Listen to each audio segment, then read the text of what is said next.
പ്രതിരോധ കുത്തിവയ്പ്പുകൾ, അതിൻ്റെ ശാസ്ത്രീയമായ വശങ്ങളും അതിനെപ്പറ്റിയുള്ള നമ്മുടെ സമൂഹത്തിൽ നിലനിൽക്കുന്ന ചില വിശ്വാസങ്ങളും ഈ ഒരു വിഷയത്തെ സംബന്ധിച്ചാണ് നമ്മളിന്ന് ഒരു ഓപ്പൺ ഫോറം വെച്ചിട്ടുള്ളത്. അപ്പോൾ അതിൽ വളരെ പ്രസക്തമായ ഒന്ന് രണ്ട് പോയിൻ്റുകൾ ഇപ്പോൾ കഴിഞ്ഞ ക്ലാസ്സിൽ ഇവിടെ പറയുകയുണ്ടായി. അതിൽ ഒരു വളരെ പ്രധാനപ്പെട്ടൊരു കാര്യം, നമ്മുടെ കുട്ടികൾ നമ്മുടെ ഒരു സ്വകാര്യ സ്വത്തല്ല എന്നുള്ളതാണ്. നമ്മുടെ കുട്ടികളുടെ കസ്റ്റോഡിയൻ അല്ലെങ്കിൽ അവരുടെ ആരോഗ്യത്തോടെ അവരെ വളർത്തിക്കൊണ്ടുവരേണ്ട ഒരു ഉത്തരവാദിത്വം നമ്മുടെ സ്റ്റേറ്റിന് കൂടെ ഉള്ളതാണ്. അപ്പം രക്ഷിതാക്കൾക്ക് തോന്നിയതുപോലെ ഒരു തീരുമാനം എടുക്കാനുള്ള ഒരു വിഷയമാണ് കുട്ടികൾക്ക് പ്രതിരോധ കുത്തിവയ്പ്പ് കൊടുക്കണോ വേണ്ടയോ എന്നുള്ള രീതിയിലാണ് ഇന്ന് പല ആൾക്കാരും ചർച്ച ചെയ്യുന്നത്. അപ്പോൾ അതിന് എതിരായിട്ടുള്ള ഒരു പോയിൻ്റാണ് നേരത്തെ ഒരു ജബ്ബാർ മാഷ് ഇവിടെ പറഞ്ഞത്. പ്രതിരോധ കുത്തിവയ്പ്പുകളുടെ ചരിത്രം ആരംഭിക്കുന്നത് നമുക്കറിയാം. വസൂരിക്കെതിരായിട്ട് എഡ്വേർഡ് ജെന്നർ ഒരു വാക്സിൻ കണ്ടുപിടിക്കുകയാണ്. വസൂരി എന്നുള്ള രോഗം എത്രയോ ദശലക്ഷക്കണക്കിന് ആൾക്കാരെ കൊന്നൊടുക്കുകയും എത്രയോ അധികം ആൾക്കാരുടെ കാഴ്ച നഷ്ടപ്പെടുത്തുകയും വിരൂപരാക്കുകയും ചെയ്ത ഒരു രോഗമാണ്. ഒരു ദൈവശാപം എന്നുള്ള രീതിയിലാണ് അന്ന് ആൾക്കാരതിനെ കണ്ടിരുന്നത്. സ്വന്തം മാതാപിതാക്കളോ അടുത്ത ബന്ധുക്കളാണെങ്കിൽ പോലും വസൂരി ബാധിച്ച ഒരാളടുത്ത് പോവാതെ അവരെ ഐസൊലേറ്റ് ചെയ്ത് നിർത്തുന്ന ഒരു സമീപനമായിരുന്നു. പല മുൻകാലങ്ങളിലെ പല നോവലുകളൊക്കെ വായിച്ചാൽ നമുക്കതിൻ്റെ ഭീകരത മനസ്സിലാക്കാൻ പറ്റും. അപ്പോൾ ഈ ഒരു വളരെ സ്വാഭാവികമായിട്ടുള്ളൊരു ഒബ്സർവേഷൻ, കൗപോക്സ് എന്ന് പറയുന്ന ഈ കടവക്കാരിലൊക്കെ കാണുന്ന കയ്യിൽ വരുന്ന ഒരുതരം വ്രണം, അത് വന്ന ആൾക്കാർക്ക് വസൂരിയുള്ള രോഗിയുമായിട്ട് അടുത്തിടപഴകി കഴിഞ്ഞാലും ഈ രോഗം വരുന്നില്ല എന്നുള്ള ഒരു ഒബ്സർവേഷൻ പണ്ട് തൊട്ടേ ഉണ്ടായിരുന്നു. അതിൻ്റെ കാരണങ്ങൾ അന്വേഷിച്ച് രോഗാണുക്കളൊന്നും കണ്ടുപിടിക്കുന്നതിന് മുമ്പാണിതൊക്കെ. ആ ഒരു ഒബ്സർവേഷനിൽ നിന്നാണ് ആദ്യമായിട്ട് ഈ എഡ്വേർഡ് ജെന്നർ കൗപോക്സ് ബാധിച്ച ഒരു രോഗിയുടെ ചലം എടുത്ത് ഈ രോഗം ബാധിക്കാത്ത ഒരു കുട്ടിക്ക് കുത്തിവെക്കുകയും ആ കുട്ടിക്ക് കൗപോക്സ് ഒന്നും വന്നില്ല എങ്കിൽ പോലും പിന്നീട് വസൂരിയുള്ള ആൾക്കാരുമായിട്ട് അടുത്ത് ഇടപഴകിയിട്ടും ആ കുട്ടിക്ക് വസൂരി രോഗം വന്നില്ല. അതാണ് ഏറ്റവും ആദ്യം ഈ വാക്സിനേഷൻ്റെ തുടക്കം. അങ്ങനെയായിരുന്നു. നമുക്കറിയാം, തീരെ സുരക്ഷിതമല്ലാത്ത ഒരു മാർഗ്ഗമാണ് ജെന്നർ അന്ന് അവലംബിച്ചത്. കൗപോക്സ് ഉള്ള ഒരു രോഗിയുടെ ഇന്ന് നമ്മൾ പല വാക്സിൻ വിരുദ്ധ പ്രവർത്തകരും വളരെ അവജ്ഞയോടെ നിങ്ങൾ വാക്സിനിൽ ഉപയോഗിക്കുന്നത് രോഗികളുടെ ചലമാണ് എന്നൊക്കെ പറഞ്ഞൊരു അവജ്ഞ ഉണ്ടാക്കുന്നത്. ഇന്നത്തെ വാക്സിനിലൊന്നും ചലമൊന്നും ആരും ഉപയോഗിക്കുന്നില്ല. പക്ഷേ ഏറ്റവും ആദ്യത്തെ വാക്സിൻ കണ്ടുപിടിച്ചത് എന്തു തന്നെ ആയാലും ചലം ഉപയോഗിച്ച് തന്നെ ആയിരുന്നു. ഇതാണ് വസൂരി. നമ്മൾ തലമുറ ഭാഗ്യം ചെയ്താണ് ഇങ്ങനൊരു അസുഖം ഇന്ന് ആർക്കും കാണേണ്ടി വരുന്നില്ല. ഈ ഭൂമുഖത്തു നിന്ന് തന്നെ നമ്മൾ നിർമ്മാർജ്ജനം ചെയ്ത രോഗമാണ് വസൂരി. അതിൻ്റെ ക്രെഡിറ്റ് പ്രതിരോധ കുത്തിവയ്പ്പിന് മാത്രമുള്ളതാണ്. കുത്തിവയ്പ്പ് തുടങ്ങിയ ഉടനെ തന്നെ അതിൻ്റെ തൊട്ടടുത്ത വർഷം മുതൽ തന്നെ വസൂരി ബാധിച്ച ആൾക്കാരുടെ എണ്ണം കുത്തനെ കുറഞ്ഞതായിട്ടുള്ള കൃത്യമായ കണക്കുകൾ രേഖപ്പെടുത്തപ്പെട്ടിട്ടുണ്ട്. സാൽക്ക് പോളിയോക്കെതിരായിട്ടുള്ള ഇഞ്ചക്റ്റബിൾ പോളിയോ വാക്സിൻ കണ്ടുപിടിച്ച ശാസ്ത്രജ്ഞനാണ്. 1914 അദ്ദേഹം ജനിച്ചത്. കഴിഞ്ഞ വർഷം അദ്ദേഹത്തിൻ്റെ ജന്മശതാബ്ദി ആയിരുന്നു. പോളിയോ നമുക്കൊക്കെ അറിയാം. ഇന്നും കുറേ പേരെ മുൻ തലമുറയിലുള്ള ആൾക്കാരെ നമുക്ക് കാണാൻ പറ്റുന്നുണ്ട്. കാലുകൾ തളർന്ന് ക്രച്ചസൊക്കെ വെച്ച് നടക്കുന്ന ആൾക്കാർ. ഇന്നത്തെ കുട്ടികൾ ഈ ഒരു രോഗത്തിൻ്റെ ഒരു ഭീകരത കാണേണ്ടി വരുന്നില്ല. പോളിയോ വാക്സിൻ ഇൻട്രൊഡ്യൂസ് ചെയ്തതിന് ശേഷം പോളിയോയുടെ എണ്ണം വളരെ കുത്തനെ കുറയുകയും ഇന്ന് ഏകദേശം നിർമ്മാർജ്ജനം ചെയ്യപ്പെടാനുള്ള ആ ഒരു ലെവലിൽ എത്തി നിൽക്കുകയാണ്. ഇന്ന് ലോകത്തിലാകെ 2 രാജ്യങ്ങളിൽ മാത്രമേ പോളിയോ ഉള്ളൂ. അത് പാകിസ്ഥാനിലും അഫ്ഗാനിസ്ഥാനിലുമാണ്. നല്ലൊരു ഗവൺമെൻറ് സംവിധാനത്തിലൂടെ ആരോഗ്യ പ്രവർത്തനം നടത്താൻ പറ്റാത്ത 2 രാജ്യങ്ങൾ എന്നുള്ള നിലയിലാണ് അവിടെ ഇപ്പോഴും ഇത് സാധിക്കാതെ വന്നിരിക്കുന്നത്. നമ്മുടെ അയൽ രാജ്യങ്ങളെന്ന നിലയിൽ നമ്മളിപ്പോഴും അതിൻ്റെ ഒരു ഭീഷണി നേരിടുന്നുണ്ട്. അടുത്ത കാലത്ത് ഇൻട്രൊഡ്യൂസ് ചെയ്ത ഒരു വാക്സിനാണ് നമ്മുടെ ഇതിൽ ദേശീയ പ്രതിരോധ കുത്തിവയ്പ്പ് പട്ടികയിൽ ഹീമോഫിലസ് ഇൻഫ്ലുവൻസ വാക്സിൻ. നമ്മൾക്കൊക്കെ കൺമുന്നിൽ, പ്രത്യേകിച്ചും ഞങ്ങളുടെ തലമുറയിലെ ഡോക്ടർമാർക്ക് നേരിട്ട് അറിവുള്ളൊരു കാര്യം ഈ കുത്തിവയ്പ്പിന് മുമ്പും പിമ്പുമുള്ള കാര്യങ്ങളാണ്. ഏകദേശം ഒരു 15-20 വർഷം മുമ്പ് ഞങ്ങളൊക്കെ പോസ്റ്റ് ഗ്രാജുവേഷൻ ചെയ്യുന്ന സമയത്ത് എല്ലാ ദിവസവും ഹീമോഫിലസ് ഇൻഫ്ലുവൻസ, അന്ന് പലപ്പോഴും കൾച്ചർ ടെസ്റ്റിൽ ഹീമോഫിലസ് ഇൻഫ്ലുവൻസ ആണെന്നൊന്നും അറിയാറില്ല, എന്നാലും മെനിഞ്ചൈറ്റിസ്, പയോജനിക് മെനിഞ്ചൈറ്റിസ്, മസ്തിഷ്കത്തെ ബാധിക്കുന്ന ഒരു തരം പനി വന്നിട്ട് എത്രയോ കുട്ടികളെ എല്ലാ ദിവസവും 1-2 കുട്ടികൾ അഡ്മിറ്റ് ആവുന്നത് ഞങ്ങൾ മെഡിക്കൽ കോളേജിൽ കാണാറുണ്ട്. പലർക്കും വളരെ ലേറ്റായിട്ട് വരുന്നതുകൊണ്ട് അസുഖം ഭേദമാക്കാൻ പറ്റാറുമില്ല. ചിലരത് മാറും, ചിലർക്ക് അപസ്മാരമായിട്ട് തുടർന്ന് പോവും, ചിലർക്ക് ബുദ്ധിമാന്യം ഉണ്ടാവും, കേൾവിക്കുറവുണ്ടാവും, പല പല പ്രശ്നങ്ങൾ. ചിലർക്ക് ഈ നമ്മളെ എൻഡോസൾഫാൻ്റെ ഒക്കെ അവിടെ അതിലെ ഫോട്ടോ തല വലുതാവുന്ന പ്രശ്നമുണ്ടല്ലോ, ഹൈഡ്രോകെഫാലസ്, അങ്ങനെയുള്ള പ്രശ്നങ്ങൾ. അപ്പോൾ എത്രയോ അധികം കുട്ടികളെ ഇത്തരം പ്രശ്നങ്ങളായിട്ട് നമ്മൾ കണ്ടിരുന്നു. എന്നാൽ ഈ വാക്സിൻ ഉപയോഗിച്ച് തുടങ്ങിയതിന് ശേഷം ഈ രോഗത്തിൻ്റെ ഇതും വളരെയേറെ കുറഞ്ഞിട്ടുണ്ട്. നമ്മൾ വളരെ അപൂർവമായിട്ട് മാത്രമേ ഇപ്പോൾ പയോജനിക് മെനിഞ്ചൈറ്റിസ് എന്ന് പറയുന്ന രോഗം ചെറിയ കുട്ടികളിൽ കാണുന്നുള്ളൂ. അപ്പോൾ ഇങ്ങനെ പ്രതിരോധ കുത്തിവെപ്പുകൾ നമ്മുടെ സമൂഹത്തിൽ, അല്ലെങ്കിൽ നമ്മുടെ കുട്ടികളുടെ, അല്ലെങ്കിൽ നമ്മുടെ ജനങ്ങളുടെ ആരോഗ്യത്തിന് നൽകിയ സംഭാവന, അതിൽ യാതൊരു തർക്കവുമില്ല. എന്നാൽ സംഭവിച്ചെന്താണെന്ന് വെച്ചാൽ വാക്സിനുകൾ അതിൻ്റെ തന്നെ വിജയത്തിൻ്റെ ഒരു ഇരയായി മാറുകയാണ്. ഉദാഹരണത്തിന് നാട്ടിൽ തൊട്ടടുത്ത വീട്ടിലോ നമ്മുടെ കുടുംബത്തിലോ തന്നെ വസൂരി രോഗം വളരെ ഫ്രീക്വൻ്റായിട്ട് കാണുന്ന സമയത്ത് ഒരാളെയും വസൂരിക്കെതിരെ കുത്തിവെപ്പാൻ നിർബന്ധിക്കേണ്ട ആവശ്യമില്ല. വളരെ ഫ്രീക്വൻ്റായിട്ട് പോളിയോ രോഗം ബാധിക്കുന്നത് കണ്ടുകൊണ്ടിരിക്കുന്ന ഒരു സമൂഹത്തിൽ പോളിയോ തുള്ളിമരുന്നിന് ആരെയും വീട്ടിൽ നിന്ന് പിടിച്ചു കൊണ്ടുവരേണ്ട ആവശ്യമില്ല. എന്നാൽ ഇന്ന് വാക്സിനുകൾ ഉപയോഗിച്ച് ഇത്തരം രോഗങ്ങൾ വലിയൊരളവ് വരെ നമുക്ക് കൺട്രോൾ ചെയ്യാൻ സാധിച്ചിരിക്കുന്ന ഒരു സമയത്ത് നമുക്കറിയാം 1900 ഏകദേശം ഒരു നൂറ്റാണ്ട് മുമ്പ് ശിശുമരണ നിരക്ക്, അതായത് 1000 കുട്ടികൾ ജനിച്ചാൽ 250 കുട്ടികളും 1 വയസ്സ് തികക്കൂല. അതായിരുന്നു ശിശുമരണ നിരക്ക്.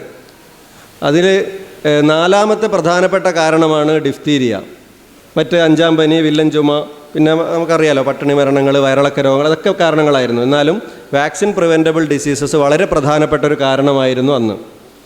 ഇന്ന് 2015 ലോകത്തിൽ 1000 കുട്ടികൾ ജനിക്കുമ്പോൾ 50-ൽ താഴെ കുട്ടികൾ മാത്രമേ 1 വയസ്സ് തികയുന്നതിന് മുമ്പ് മരിക്കുന്നുള്ളൂ. നമ്മുടെ കേരളത്തിലാണെങ്കിൽ അത് 12ആണ്. 1000 കുട്ടികളിൽ 12 പേര്. പല വികസിത രാജ്യങ്ങളിലും ഇത് 5 or 6ഒക്കെയാണ്. അപ്പോൾ ഈ രീതിയിൽ നേട്ടങ്ങൾ ഉണ്ടാക്കാൻ പറ്റിയത് പ്രതിരോധ കുത്തിവയ്പ്പുകളുടെ കൂടി സംഭാവന കൊണ്ടാണ്.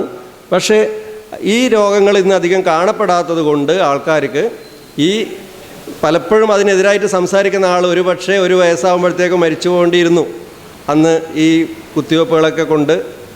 അപ്പോൾ അങ്ങനെ അതിൻ്റെ വിജയം, അല്ലെങ്കിൽ അതിനെക്കൊണ്ട് ജീവിച്ചു വന്ന ആൾക്കാരാണ് ഇന്ന് അതിനെതിരായിട്ട് വളരെ എന്താ പറയുക, അത് അവർക്ക് യാതൊരു തെളിവോ ശാസ്ത്രീയതയോ ഒന്നും ആവശ്യമില്ല, എല്ലാത്തിനും നിഷേധിക്കുകയാണ്. ഇത് ഇങ്ങനെ രോഗാണുക്കളേ ഇല്ല.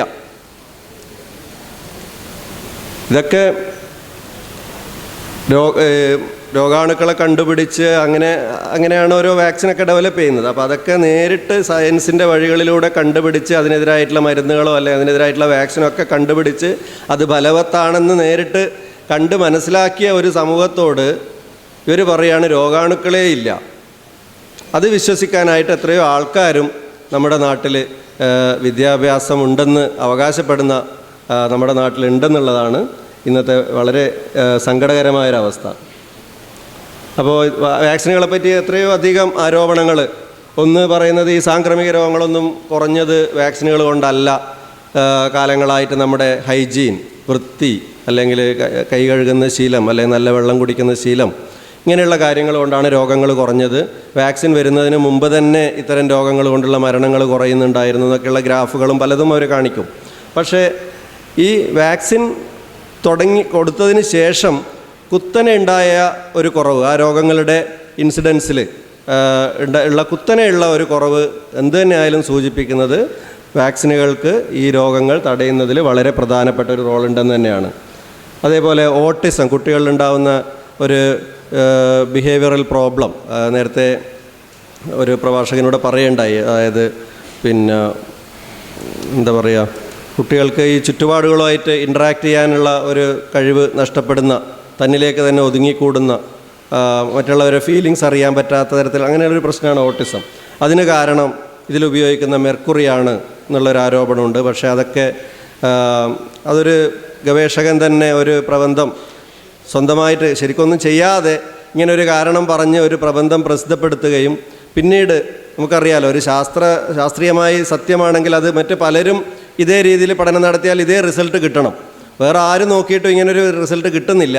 പിന്നെ മനസ്സിലായി അയാളത് പ്രശസ്തിക്ക് വേണ്ടി മറ്റ് ധനം സമ്പാദിക്കാനൊക്കെ വേണ്ടി വെറുതെ പടച്ചുണ്ടാക്കിയ ഒരു പഠനമാണെന്നുള്ള ഇത് കണ്ടുപിടിക്കുകയും അയാളെ വേക്ക്ഫീൽഡ് എന്ന് പറയുന്ന ഒരു ഡോക്ടറാണ് ബ്രിട്ടനിലെ, അയാളുടെ ലൈസൻസ് ക്യാൻസൽ ചെയ്യുകയും ആ പേപ്പർ പിൻവലിക്കുകയൊക്കെ ചെയ്തതാണ്. അതൊക്കെ കഴിഞ്ഞതിന് ശേഷം ഇപ്പോഴും വേക്ക്ഫീൽഡിനെ പറ്റി അല്ലെങ്കിൽ ഈ പഠനത്തെ പറ്റി പറഞ്ഞിട്ട് ഓട്ടിസം ഉണ്ടാക്കുന്നു എന്നൊക്കെയുള്ള ആരോപണങ്ങൾ. ക്യാൻസർ, ഇതിനകത്ത് ഫോർമലിൻ അടങ്ങിയിട്ടുണ്ട്. ഫോർമലിൻ ക്യാൻസർ ഉണ്ടാക്കും, അതുകൊണ്ട് വാക്സിൻ ക്യാൻസർ ഉണ്ടാക്കും. എനിക്ക് വേണമെങ്കിൽ പറയാം ആൽക്കഹോള് സിറോസിസ് ഉണ്ടാക്കും. ഹോമിയോ മരുന്നിൽ ആൽക്കഹോൾ ഉണ്ട്, ഹോമിയോ മരുന്ന് സിറോസിസ് ഉണ്ടാക്കും. അപ്പോൾ ഇത്തരത്തിലുള്ള ഇക്വേഷൻസാണ് ഇവർ ഉപയോഗിക്കുന്നത്. വാക്സിനിൽ ഫോർമലിൻ ഉണ്ട്, ഫോർമലിൻ ക്യാൻസർ ഉണ്ടാക്കാൻ പറ്റുന്നതാണ്, അതുകൊണ്ട് വാക്സിൻ കൊടുത്താൽ ക്യാൻസർ ഉണ്ടാവും. നമുക്കറിയാം വാക്സിനകത്തുള്ള ഫോർമലിൻ്റെ അളവ് നമ്മളൊരു വാഴപ്പഴം കഴിക്കുമ്പോൾ അതിനകത്തുള്ള ഫോർമലിനേക്കാളും അതിൻ്റെ 100 മടങ്ങ് ഫോർമലിനുണ്ട് ഒരു പഴത്തിനകത്ത്. അത് നമ്മുടെ ലിവറിന് ഡീടോക്സിഫൈ ചെയ്യാൻ പറ്റുന്ന കഴിവുള്ളതാണ്. അപ്പോൾ ഇങ്ങനെയുള്ള തെറ്റായ ആരോപണം ഇത് നേരത്തെ നമ്മുടെ വിശ്വനാഥൻ ഡോക്ടറുടെ ഒരു ടോക്കിൽ ഞാൻ കേട്ടിട്ടുണ്ട്. അതായത് ഈ സയൻസിനെ കൂട്ടുപിടിച്ചിട്ട് തെറ്റായ കാര്യങ്ങൾ പ്രചരിപ്പിക്കാൻ ശ്രമിക്കുന്ന ഒരു ഒരു ഒരു പരിപാടി ഇപ്പോൾ പ്രത്യേകിച്ച് നമ്മുടെ ഇലക്ട്രോണിക് മീഡിയ, വാട്സാപ്പ്, ഫേസ്ബുക്ക് ഒക്കെ ഉള്ളതുകൊണ്ട് എല്ലാം വളരെ പെട്ടെന്ന് എല്ലാവരിലും എത്തിക്കാനും പറ്റും. അതേപോലെ ജനസംഖ്യാ നിയന്ത്രണം, പൾസ് പോളിയോ പ്രോഗ്രാം തുടങ്ങുമ്പോൾ പറഞ്ഞിരുന്നു ജനസംഖ്യാ നിയന്ത്രണത്തിനാണ് ഇത് കൊണ്ടുവരുന്നത് എന്നുള്ളത്. അങ്ങനെയാണെങ്കിൽ ഇപ്പോൾ 10-25 വർഷമായി പൾസ് പോളിയോ തുടങ്ങിയിട്ട്, ഇനിയിപ്പോൾ ഈ തലമുറയെ തന്നെ ഇല്ലാതാവേണ്ട സമയം കഴിഞ്ഞു. അപ്പോൾ അതൊക്കെ തെറ്റാണെന്ന് നമുക്ക് നേരിട്ടുള്ള അനുഭവം തന്നെയാണിപ്പോൾ. അപ്പോൾ ഇത് പല കമ്പനികളും ലാഭം ഉണ്ടാക്കാൻ ചെയ്യുന്ന, ലാഭം പലരും ഉണ്ടാക്കുന്നുണ്ടാവും. അതിനുള്ള വഴി നമ്മൾ വാക്സിൻ വേണ്ടാന്ന് പറയല്ല, നമ്മുടെ പൊതുമേഖലയിൽ വാക്സിൻ പ്രൊഡക്ഷൻ ഉണ്ടാക്കാനുള്ള ശ്രമങ്ങൾ നമ്മുടെ ഗവൺമെൻറ് ചെയ്യുക വേണ്ടത്. അപ്പോൾ ഇതുപോലെ പല പല ആരോപണങ്ങളും വാക്സിനുകളെ പറ്റിയുണ്ട്. അപ്പോൾ ഞാൻ കൂടുതൽ ഇതിനെപ്പറ്റി ഒരു ഭാഗത്ത് ഇങ്ങനെ പറയുന്നതിനേക്കാളും നന്നാവുക നിങ്ങളുടെ ഇടയിലുള്ള സംശയങ്ങൾ ചോദിക്കുകയാണെങ്കിൽ അതിനെ മുൻനിർത്തിയും കൊണ്ട് കാര്യങ്ങൾ പറയുന്നതായിരിക്കും കുറച്ചുകൂടെ നല്ലത്. അതുകൊണ്ട് തൽക്കാലം എൻ്റെ പ്രസൻറ്റേഷൻ ഇവിടെ നിർത്താണ്. കുറച്ചുകൂടെ ഒരു ഇൻറ്ററാക്ഷൻ ഉണ്ടാവുമെന്ന് വിചാരിക്കുന്നു. അല്ലാന്നുണ്ടെങ്കിൽ കൂടുതൽ കാര്യങ്ങൾ സ്ലൈഡ്സിനെ ബേസ് ചെയ്തിട്ട് തന്നെ പറയാം.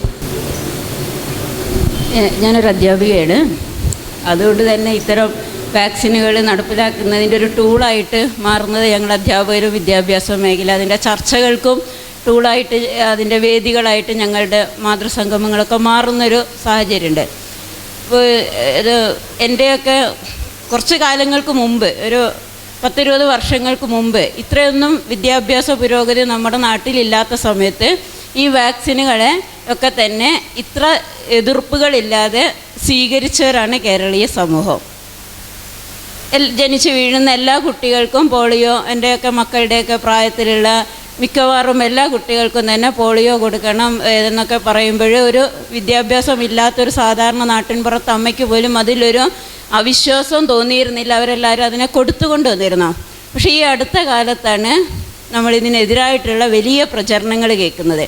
അതിൻ്റെ ഏറ്റവും വലിയൊരു അതിനൊരു കാരണമായി തീർന്ന് നമ്മളുടെ സംവിധാനങ്ങൾ, നമ്മളുടെ ഭരണകൂടങ്ങൾ, ഭരണാധികാരികളാണ് എന്നുള്ളൊരു സംശയമുണ്ട്. കാരണം നമുക്കറിയാം പലതരം സംഗതികൾ സ്കൂൾ വിദ്യാർത്ഥികളിലൂടെ പല ഘട്ടങ്ങളിലായിട്ട് റൂബെല്ല വാക്സിൻ, അതുപോലെ മന്ദരോഗത്തിനെതിരെയുള്ള ഗുളിക, പോഷകാഹാരമുള്ള ഗുളിക, ഇതെല്ലാം അങ്ങനെ വലിയ പ്രചരണങ്ങളോടുകൂടി കൊണ്ടുവരികയും ഒരു ഡോസ് ഒരു തവണയൊക്കെ കൊടുത്തിട്ട് പിന്നീട് സമൂഹത്തിൽ നിന്ന് പ്രതിഷേധങ്ങൾ വരുമ്പോൾ അതിനെ ഒറ്റയടിക്ക് അങ്ങ് സ്റ്റോപ്പ് ചെയ്യുകയും ചെയ്യുമ്പോഴേ ഈ പ്രചരണങ്ങളിൽ ചില വസ്തുതകളെയും ഒളിഞ്ഞിരിപ്പുണ്ട് എന്ന് ചിന്തിച്ചു പോയാൽ, അങ്ങനെ ചിന്തിക്കുന്നവരെ നമുക്ക് കുറ്റം പറയാൻ കഴിയില്ലല്ലോ.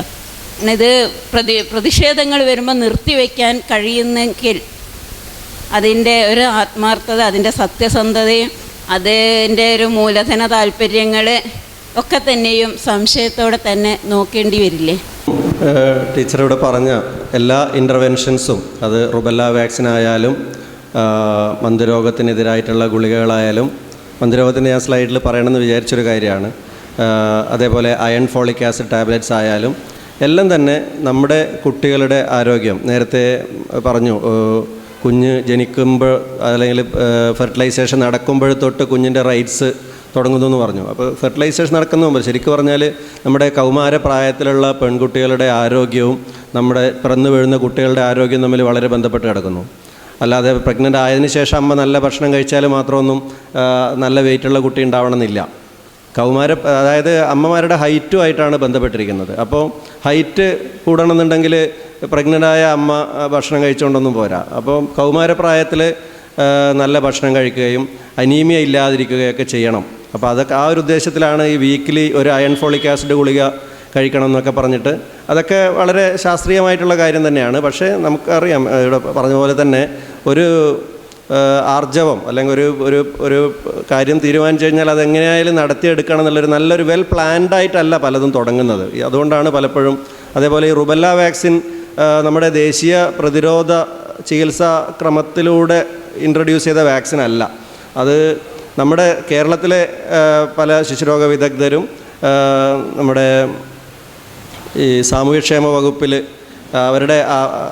അവരോട് ആവശ്യപ്പെട്ടിട്ട് അവർക്കുണ്ടായിരുന്ന ഒരു ഫണ്ട് വഴി ഏറ്റവും എക്കണോമിക്കായിട്ട്, അതായത് ചുരുങ്ങിയ ഫണ്ടേ ഉള്ളൂ, മാക്സിമം കഞ്ചനിറ്റൽ റുബെല്ല സിൻഡ്രോം എന്ന ഒരു ഗർഭസ്ഥ ശിശുവിനെ ബാധിക്കുന്ന ഒരു രോഗം തടയാനാണ് ഇത്. റുബെല്ല എന്ന് പറയുന്നത് വളരെ മൈൽഡായിട്ടുള്ളൊരു രോഗമാണ്. അത് ഒരു വാക്സിൻ്റെ ആവശ്യമൊന്നുമില്ല. നമ്മൾ 5ാം പനിയേക്കാളും വളരെ മൈൽഡായിട്ടുള്ള ചെറിയൊരു പനി, ചെറിയൊരു റാഷ്, തരിതരി പോലെ വരിക, അത്രയേ ഉള്ളൂ. അപ്പോൾ അത് ഒരു പ്രഗ്നൻ്റായ ഒരു സ്ത്രീക്ക് വരികയാണെങ്കിൽ ആ സ്ത്രീക്ക് ജനിക്കുന്ന കുട്ടിക്ക് ധാരാളം വൈകല്യങ്ങൾ, ബുദ്ധിമാന്ദ്യം, അപസ്മാരം, ഹാർട്ടിനുള്ള തകരാറ്, ചെവി കേൾക്കാതിരിക്കുക, അങ്ങനെ കുറേ അധികം വൈകല്യങ്ങൾ. ഈ ഒരു പ്രശ്നം ഇല്ലാതിരിക്കാൻ വേണ്ടിയിട്ടാണ്. അപ്പോൾ സ്ത്രീകൾക്ക് മാത്രം എടുത്താൽ മതി. എന്താ വെച്ചാൽ അമ്മക്ക് വന്നാലാണ് പ്രശ്നം. പിന്നെ അതുകൊണ്ട് പലരും ചോദിച്ചു ആൺകുട്ടികൾക്ക് എന്തുകൊണ്ട് എടുക്കുന്നില്ല. അതെ അതെ അതെ അതെ അതെ അതിൽ എന്താണ് അതിൻ്റെ പ്രോബ്ലം? ഗർഭിണികളായിട്ടുള്ള അമ്മമാരെന്ന് പറഞ്ഞു. അല്ല അതിന് അപ്പോൾ ഈ സ്ത്രീകൾക്ക് ഈ രോഗത്തിനെതിരായിട്ട് പ്രതിരോധം കിട്ടണമെന്നുണ്ടെങ്കിൽ പ്രഗ്നൻ്റ് ആവാൻ സാധ്യതയുള്ളതിന് മുമ്പ് കുത്തിവയ്പ്പ് എടുക്കണമല്ലോ. പ്രഗ്നൻ്റ് ആയതിനു ശേഷം എടുക്കാൻ പറ്റില്ല. റുബെല്ലയുടെ കാര്യത്തിൽ ഞാൻ കുറച്ചിട്ടും പറയാം. അതായത് റുബെല്ല ഇറാഡിക്കേഷൻ എന്നുള്ളൊരു എയിം ഉണ്ട് നമുക്ക്. റുബെല്ല ഇറാഡിക്കേഷൻ എന്നൊരു എയിം ഉണ്ട്. ഇത് പക്ഷേ കുറേ ഭാവിയിലേക്കുള്ളതാണ്. ലോകാരോഗ്യ സംഘടനയ്ക്ക് ഇന്ത്യ ഗവൺമെൻറ് ഒരു 4 വർഷം മുമ്പ് ഞങ്ങൾ 2025 ആകുമ്പോഴേക്കും ഇത് ഇറാഡിക്കേറ്റ് ചെയ്യാം എന്ന് ഒരു ഇത് കൊടുത്തിട്ടുണ്ട്. അപ്പം അതിൻ്റെ ഒരു ഇത് വെച്ചിട്ട് റുബെല്ല വാക്സിനേഷൻ ആദ്യം ഏറ്റവും പ്രശ്നം ഉണ്ടാകാവുന്നത് ഫസ്റ്റ് കഞ്ചനിറ്റൽ റുബെല്ല സിൻഡ്രോം ഇല്ലാതാക്കണം. അതുണ്ടാക്കാൻ ഗർഭിണിയാവാൻ സാധ്യതയുള്ള പ്രായം മുതൽ ഉള്ള എല്ലാ പെൺകുട്ടികൾക്കും കൊടുക്കുക. അതുകൊണ്ടാണ് ആ പ്രായം. നമുക്ക് എപ്പോഴാണ് ഗർഭിണിയാവുക എന്ന് പറയാൻ പറ്റില്ല. അപ്പോൾ അതുകൊണ്ട് 14 വയസ്സ് 15 വയസ്സിലുള്ള എല്ലാ പെൺകുട്ടികൾക്കും ഇത് കൊടുത്താൽ കഞ്ചനിറ്റൽ റുബെല്ല സിൻഡ്രോം ഇല്ലാതാക്കാൻ പറ്റും എന്നുള്ള ഒരുപാട് പഠനങ്ങളുണ്ട്. അത് വെച്ചിട്ടാണ് ആ വയസ്സിൽ കൊടുത്തത്. അതിൻ്റെ ഒപ്പം തന്നെ ടീച്ചർ പറഞ്ഞത് ഗവൺമെൻറ്റിൻ്റെ ഇച്ഛാശക്തി ഇല്ലായ്മ, അത് വളരെ പ്രധാനപ്പെട്ട ഒരു കാര്യമാണ് തോന്നുന്നു. ഗവൺമെൻറ്റിന് പലതരത്തിലും കൺഫ്യൂസ്ഡാണ്. റുബെല്ല സംഭവം വാക്സിൻ ആരോഗ്യവകുപ്പ് വഴിയല്ല വന്നത്, മുനീറാണത് സാമൂഹ്യക്ഷേമ വകുപ്പ് വഴിയാണ് വന്നത്. എന്നാൽ ലോകാരോഗ്യ സംഘടനയും ഇന്ത്യ ഗവൺമെൻറ്റും തമ്മിലുള്ള WHO വെബ്സൈറ്റിൽ പോയാൽ ഇന്ത്യ ഒരു ഇത് കൊടുത്തിട്ടുണ്ട്, 2025 ആകുമ്പോഴേക്ക് റുബെല്ല ഇല്ലാതാക്കുന്നത്. അതിനിപ്പോൾ ഇവിടെ ഒന്നും ചെയ്യുന്നില്ല. ഇന്ത്യ അത് കൊടുത്തിട്ടുണ്ട്, ഞങ്ങളൊരു വിൽ ഡൂ ഇറ്റ് എന്നുള്ളത്. മുനീർ അത് ചെയ്ത് നല്ല കാര്യം തന്നെയാണ്. സാമൂഹ്യക്ഷേമ വകുപ്പിൻ്റെ ഇതിൻ്റെ ഫണ്ട് ഉപയോഗിച്ച് 1 വർഷം കൊടുത്തു, പിന്നത്തെ വർഷം കൊടുത്തില്ല. ഇപ്പോൾ അല്ലേ, 1 വർഷമല്ലേ കൊടുത്തുള്ളൂ. അപ്പോഴേക്കും എതിർപ്പുകൾ ഒന്നും കൊടുത്തില്ല. ഒന്നാമത് ഈ വാക്സിൻ കൊണ്ട് ഒരു കുഴപ്പമില്ല. അപ്പോൾ വാക്സിൻ എടുക്കണം. അപ്പോൾ വാക്സിൻ ഫസ്റ്റ് ആരൊക്കെ കൊടുക്കേണ്ടത്? പെൺകുട്ടികൾക്കാണെന്ന് വെച്ചാൽ കഞ്ചനിറ്റൽ റുബെല്ല സിൻഡ്രോം ഒഴിവാകാൻ വേണ്ടി. ഇന്നിപ്പോൾ എല്ലാ സ്വകാര്യ പ്രാക്ടീഷന്മാരും വളരെ ചെറുപ്പത്തിൽ തന്നെ, എത്ര 1.5 വയസ്സ് അല്ലേ MMR കൊടുക്കുന്നത്? 1.25 വയസ്സിൽ എല്ലാ പ്രൈവറ്റ് ആശുപത്രികളിലും ഒരുവിധം കൊടുക്കുന്നുണ്ട് ഇപ്പോൾ MMR. എല്ലാം ഉണ്ട്. അപ്പോൾ എന്താ സംഭവിക്കുന്നത് വെച്ചാൽ ലോകാരോഗ്യ സംഘടനയുടെ പഠനത്തിൽ കാണിക്കുന്നത്, ഇന്നിപ്പോൾ കേരളത്തിൽ 70% ചികിത്സകളും വാക്സിനേഷനും ഒക്കെ നടക്കുന്നത് സ്വകാര്യ മേഖലയിലാണ്. ഇനി 70 60. അപ്പോൾ 60% കുട്ടികൾക്ക് MMR കിട്ടുന്നുണ്ട്, റുബെല്ല ഒരു ഡോസെങ്കിലും കിട്ടുന്നുണ്ട്. എന്നാൽ ഗവൺമെൻറ് ആശുപത്രികളിൽ അല്ലെങ്കിൽ ഗവൺമെൻറ്റിന് മാത്രം ഡിപ്പെൻഡ് ചെയ്യുന്ന ആൾക്കാർക്ക് കിട്ടുന്നില്ല. ഇങ്ങനെ വരുമ്പോൾ ചില രാജ്യങ്ങളുടെ പേര് എനിക്ക് ഓർമ്മയില്ല, ഇങ്ങനെയുള്ള ചില രാജ്യങ്ങളിൽ എന്താ കണ്ടിട്ടില്ല, ചില റുബെല്ല സാധാരണ ചെറുപ്പത്തിലേ വരും. എന്നാൽ 60-70% ഓഫ് കുട്ടികൾ ഓൾറെഡി കവേർഡാണ്. ഗവൺമെൻറ്റിൻ്റെ 30-40% കവേർഡ് അല്ലെങ്കിൽ റുബെല്ല വരുന്ന പ്രായം വൈകി വരും. ഒരു വാക്സിനും ഇല്ലെങ്കിൽ 5 വയസ്സിൻ്റെ താഴെ റുബെല്ല വരും. 70% പേരും വാക്സിനേറ്റഡ് ആണെങ്കിൽ റുബെല്ല വരുന്ന പ്രായം 10-നും 15-നും ചിലപ്പോൾ 20-നും, അതായത് ഗർഭിണിയാവുന്ന പ്രായത്തിൻ്റെ അടുത്ത് എത്തിക്കൊണ്ടേയിരിക്കും എന്നുള്ളതാണ് പഠനങ്ങൾ കാണിച്ചിരിക്കുന്നത്. അതുകൊണ്ട് എമർജൻസി ആയിട്ട് തന്നെ സത്യം പറഞ്ഞാൽ എല്ലാ അഡോൾസൻറ്റ് ഗേൾസിനും നമ്മൾ റുബെല്ല കൊടുക്കുക തന്നെ വേണം. അല്ലെങ്കിൽ എന്തായാലും ഇവിടെ കൺജന്റൽ റുബെല്ല സിൻഡ്രോം കൂടാൻ പോവാണ്. അതിനുള്ള പഠനങ്ങളുണ്ട്, പല രാജ്യങ്ങളിലെ പഴയ ഇത് വെച്ചിട്ടാണ് ഈ പറയുന്നത്. അപ്പോൾ ഇച്ഛാശക്തി കുറവാണ് ഗവൺമെൻറ്റിന്. എതിർപ്പുകൾ വന്നാൽ അതിനെ നേരിടാൻ വയ്യ. അത് രണ്ടും ശരിയാണ്. അത് ഗവൺമെൻറ്റിൻ്റെ ഇച്ഛാശക്തി വർദ്ധിപ്പിക്കാൻ വേണ്ടി നമ്മളെപ്പോലെയുള്ള ആളുകൾ ശ്രമിക്കുക. എൻ്റെ പേര് സുശീൽ കുമാർ. ഞാൻ എൻ്റെ മകൾ 10ാം ക്ലാസ്സിലാണ് പഠിക്കുന്നത്. അപ്പോൾ ഈ വർഷം പിന്നെ റുബെല്ല വാക്സിനേഷൻ സ്കൂളിൽ വന്നിട്ട് കൊടുക്കുന്ന സന്ദർഭത്തിൽ മുൻകൂട്ടി അറിഞ്ഞത് കൊണ്ട് അത് കൊടുത്തിട്ട് നീ പോയി ചെയ്യണമെന്ന് അവളോട് പറഞ്ഞിരുന്നു. എന്നാൽ അന്ന് വൈകിട്ട് ഇവൾ വന്നപ്പോൾ എന്നോട് പറഞ്ഞു, ഞാൻ ചെയ്തിട്ടില്ല. എന്താ പറ്റിയത്? പറഞ്ഞു, ക്ലാസ്സിലാകെ പകുതി കുട്ടികൾ മാത്രമേ ഇത് ചെയ്യാൻ വേണ്ടി പോയിട്ടുള്ളൂ. കുറേ വിഭാഗം കുട്ടികൾ, മുസ്ലിം വിഭാഗത്തിൽ നിന്ന് വരുന്ന കുട്ടികൾ അവൾ പറഞ്ഞത് ഇത് പിന്നെ കുട്ടികളുണ്ടാകാതിരിക്കാൻ വേണ്ടിയിട്ടുള്ള ഒരു ചില പദ്ധതികളുടെ ഭാഗമാണ് എന്ന് പറഞ്ഞു. എന്നാൽ ഇവൾ ഇത് കേട്ടിട്ടല്ല സത്യത്തിൽ ഇവൾ ഈ റുബെല്ല കുത്തിവയ്പ്പ് എടുക്കാൻ പോകാതിരുന്നത്. മറിച്ച് എന്നെ ഞെട്ടിച്ച സംഭവം എന്ന് പറഞ്ഞിട്ടുണ്ടെങ്കിൽ, ഇവളെ ഒരു സുഹൃത്ത്, മറ്റൊരു യുക്തിവാദിയുടെ മകള് കൂടുതലുണ്ട്. അപ്പോൾ ഇവളുടെ ഫാദർ പറഞ്ഞു പോലും ഇത് നീ കുത്തിവയ്പ്പ് എടുക്കേണ്ടതില്ല എന്ന് ഈ യുക്തിവാദിയായ അച്ഛന് തൻ്റെ മകളോട് പറഞ്ഞപ്പോൾ അത് കേട്ടിട്ട് വിശ്വസിച്ചിട്ടാണ് ഇവൾ ഞാൻ പറഞ്ഞത് കേൾക്കാതെ ചെയ്യാതെ പോകുന്നത്. അപ്പോൾ ഞാൻ മനസ്സിലാക്കുന്നത്, നമ്മൾ പിന്നെ മറ്റുള്ള ആളുകളെ ഒക്കെ ഇതിനെതിരെ പറയുമ്പോഴും യുക്തിവാദികളെന്ന് അഭിമാനിക്കുന്ന ആളുകൾ പോലും, ശാസ്ത്രീയമായിട്ടുള്ള ചിന്തയുള്ള ആളുകൾ പോലും പലപ്പോഴും അശാസ്ത്രീയമായ ചിന്തകളിൽ പെട്ടിട്ട് ഇത്തരത്തിലുള്ള അനുഭവങ്ങൾ. ഞാൻ ഇദ്ദേഹത്തോട് സംസാരിച്ചപ്പോൾ പറഞ്ഞത് അദ്ദേഹം ഒരു ഗവൺമെൻറ് ജീവനക്കാരനാണ്. അദ്ദേഹം ബന്ധപ്പെടുന്ന പല ആളുകളും ഡോക്ടർമാർ പോലും ഇത്തരത്തിലുള്ള കുത്തിവെകളൊന്നും കുട്ടികൾക്ക് കൊടുക്കുന്നില്ല എന്ന രീതിയിലുള്ള ഒരു സമീപനം. ഇപ്പം തന്നെ ഡോക്ടർ ഖദീജ മുംതാസിൻ്റെ ഭാഗത്തു നിന്ന് മാതൃഭൂമി ആഴ്ചപ്പതിൽ വന്നിട്ടുള്ള ആ ഒരു ലേഖനം, നമ്മുടെ കുട്ടികളെ ഇങ്ങനെ പേടിപ്പിക്കണോ എന്നുള്ള ഒരു ലേഖനമാണ് അവർ എഴുതിയത്. അരുൺ സാർ അതിന് മറുപടി കൊടുത്തു. സത്യത്തിൽ ഇത് പ്രചരിപ്പിക്കേണ്ട ആളുകൾ തന്നെ ഈ പ്രതിരോധ കുത്തിവയ്പ്പിന് അനുഗുണമായിട്ട് പ്രചരണം നടത്തേണ്ട ആളുകൾ തന്നെ ഇതിനെതിരായിട്ടുള്ള സമീപനം. ഇപ്പോൾ ഗവൺമെൻറ്റിൻ്റെ തലത്തിൽ തന്നെ മോഡേൺ മെഡിസിനെ പ്രോത്സാഹിപ്പിക്കുന്നതോടൊപ്പം തന്നെ ആയുഷ് എന്ന പേരിൽ അശാസ്ത്രീയമായ ചികിത്സാ സമ്പ്രദായങ്ങളെ പ്രോത്സാഹിപ്പിക്കുന്ന സംവിധാനം, പ്രകൃതി ചികിത്സ, ഹോമിയോ പോലുള്ള ഒരു പ്രത്യക്ഷത്തിൽ തന്നെ ഈ പ്രതിരോധ കുത്തിവയ്പ്പുകൾക്ക് എതിരാണ്. ഈ രണ്ട് കൂട്ടരെയും പോഷിപ്പിച്ചുകൊണ്ട് എങ്ങനെയാണ് ഗവൺമെൻറ് ഇത്തരത്തിലുള്ള ഒരു ശാസ്ത്രീയ ജനങ്ങളിലേക്ക് എത്തിക്കുക, അതിനുള്ള ഒരു സമൂഹത്തിൻ്റെ തന്നെ ഒരു അനുഗുണമായ മാറ്റം ഉണ്ടാകേണ്ടതുണ്ട് എന്നാണ് എനിക്ക് തോന്നുന്നത്. അപ്പം ഗവൺമെൻറ് തലത്തിൽ തന്നെ ഇത്തരത്തിലുള്ള പരിപാടികൾ നടപ്പാക്കേണ്ട ഏജൻസികൾ തന്നെ അതിനുള്ള മുന്നോട്ട് വരാത്ത അവസ്ഥ നിലവിലുണ്ടെന്ന് തോന്നുന്നു. ഈ പറഞ്ഞതിൽ പല ആൾക്കാരും, ഞാൻ ഈ വാക്സിനുകളുടെ കാര്യം പറയുമ്പോൾ വാക്സിൻ എടുക്കാത്ത പല കുട്ടികളുടെയും രക്ഷിതാക്കൾ പറയും, ഇത് നിങ്ങളുടെ ഇടയിൽ തന്നെ രണ്ട് അഭിപ്രായം ഉണ്ടല്ലോ, അപ്പോൾ നമ്മൾ ഏതാ വിശ്വസിക്കേണ്ടത്? അത് വളരെ സാധാരണമായിട്ട് നമ്മൾ നേരിടുന്ന ഒരു ചോദ്യമാണ്. അതിൽ കൂടുതലും വരുന്നത് ഈ പറഞ്ഞതുപോലെ ഡോക്ടർ എന്നുള്ള പേരുണ്ടെങ്കിലും ഡോക്ടർമാരല്ലാത്ത, അല്ലെങ്കിൽ മോഡേൺ മെഡിസിൻ ഡോക്ടർമാരല്ലാത്ത ആൾക്കാരുടെ അഭിപ്രായങ്ങളാണ് കൂടുതലും വരുന്നത്. ഉദാഹരണത്തിന് ഡോക്ടർ വടക്കഞ്ചേരി, ഇദ്ദേഹം ഒരു മോഡേൺ മെഡിസിൻ ഡോക്ടറാണെന്ന് വിശ്വസിക്കുന്ന വലിയൊരു വിഭാഗം ആൾക്കാർ നമ്മുടെ ഇടയിലുണ്ട്. അപ്പോൾ അദ്ദേഹത്തിൻ്റെ പോലെയുള്ള അത്രയും വാചക കസർത്തൊക്കെയുള്ള ആൾക്കാർ പറയുമ്പോഴും അത് ഇപ്പോൾ നമ്മുടെ എന്താ പറയുക, വാട്സാപ്പ് ഇതിൽ വഴിയൊക്കെ പ്രചരിക്കുമ്പോൾ ആ ഒരു പ്രശ്നമുണ്ട്. പിന്നെ ഖദീജ മാഡം പറഞ്ഞത് ശരിക്കും വളരെ നിർഭാഗ്യകരമായി പോയി. മാഡത്തിൻ്റെ പോലുള്ള ഒരാളിന് ഒരിക്കലും വരാൻ പാടില്ലാത്തൊരു അഭിപ്രായമാണ്. എനിക്ക് തോന്നുന്നത് ഒരു ഡോക്ടർ എന്നുള്ളതിനേക്കാളും ഒരു എഴുത്തുകാരി എന്നുള്ള നിലയിൽ പറഞ്ഞൊരു അഭിപ്രായമായിട്ടാണ് എനിക്ക് തോന്നിയത്. കാരണം അത് ഒരു കുട്ടികളുടെ ഒരു റൈറ്റ് വയലേറ്റ് ചെയ്യുന്നുണ്ടോ, അങ്ങനെയൊക്കെയുള്ള അവരെ പേടിപ്പിക്കുക അല്ലെ റൈറ്റ്, അങ്ങനെ ആ ഒരു ആകാംക്ഷയൊക്കെയാണ് മേഡം അതിൽ കുറേയൊക്കെ പങ്കുവെച്ചത്. അതിൻ്റെ കൂടെ അവർക്ക് സ്വന്തമായിട്ട് ഡിസിഷൻ എടുക്കാൻ പറ്റുന്ന പ്രായത്തിൽ പോരെ എന്നാണ് അതിൽ മേഡം പറഞ്ഞ ഒരു കാര്യം. അതിൻ്റെ പ്രശ്നം നേരത്തെ ടീച്ചറും ചോദിച്ച ഏകദേശം അതുപോലത്തെ ഒരു ചോദ്യമാണ്. നമുക്ക് ഈ കുട്ടികൾക്ക് ഒരു വാക്സിനേഷന് നമ്മൾ ഒരു മാസ് പ്രോഗ്രാം പ്ലാൻ ചെയ്യുമ്പോൾ ഒറ്റ കുട്ടികളെ കൊടുക്കുന്ന കാര്യമല്ല, എല്ലാവരെയും നമ്മുടെ സമൂഹത്തിൽ എല്ലാവരെയും കുത്തിവെക്കുക എന്നുള്ള ഒരു ഉദ്ദേശത്തിൽ ഒരു പ്രോഗ്രാം പ്ലാൻ ചെയ്യുമ്പോൾ അത് സ്കൂളുകളെ ബേസ് ചെയ്തിട്ട് മാത്രമേ പറ്റുള്ളൂ. 10ാം ക്ലാസ് കഴിഞ്ഞ് ഇവർ പോയി കഴിഞ്ഞാൽ പിന്നെ ഇവരെല്ലാം കുത്തിവെക്കാനുള്ളൊരു അവസരം നമുക്ക് ഇല്ല. അപ്പോൾ അതുകൊണ്ടാണ് ആ ഒരു ഏജും ആ ഒരു സമയമൊക്കെ സെലക്ട് ചെയ്തത്. പക്ഷേ അത് ഇൻട്രൊഡ്യൂസ് ചെയ്ത് കുറച്ചൊരു സ്കൂൾ എൻഡിങ്ങിൽ കുറച്ചൊരു ധൃതി പിടിച്ച രീതിയിലൊക്കെ ആയതുകൊണ്ട് അത് വിചാരിച്ച പോലെ സക്സസ് ആയില്ല എന്നുള്ളതാണ്. അത് പറഞ്ഞ പോലെ അതിൻ്റെ സാമ്പത്തിക വശമാണ് പ്രധാനമായിട്ട്. നമ്മുടെ അടുത്ത് വളരെ ലിമിറ്റഡ് ഫണ്ടേ ഉള്ളൂ. അത് ഏറ്റവും ഇഫക്റ്റീവായിട്ട് കൊടുക്കാൻ പറ്റുക ഗവൺമെൻറ് സ്കൂളിൽ. ഒരു കാര്യം ഞാൻ പറഞ്ഞു, അൺഎയ്ഡഡ് സ്കൂളിൽ പഠിക്കുന്നവർ ഭൂരിഭാഗം പേരും സ്വകാര്യ പീഡിയാട്രീഷ്യൻസിൻ്റെ ട്രീറ്റ്മെൻറ്റിലായിരിക്കും. ഇന്ന് കേരളത്തിൽ എനിക്ക് തോന്നുന്നു 2005 മുതൽ സ്വകാര്യ പീഡിയാട്രീഷ്യന്മാരെല്ലാം MMR ഡോസ് കൊടുക്കുന്നുണ്ട്, 1.5 വയസ്സിൽ കൊടുക്കുന്നുണ്ട്.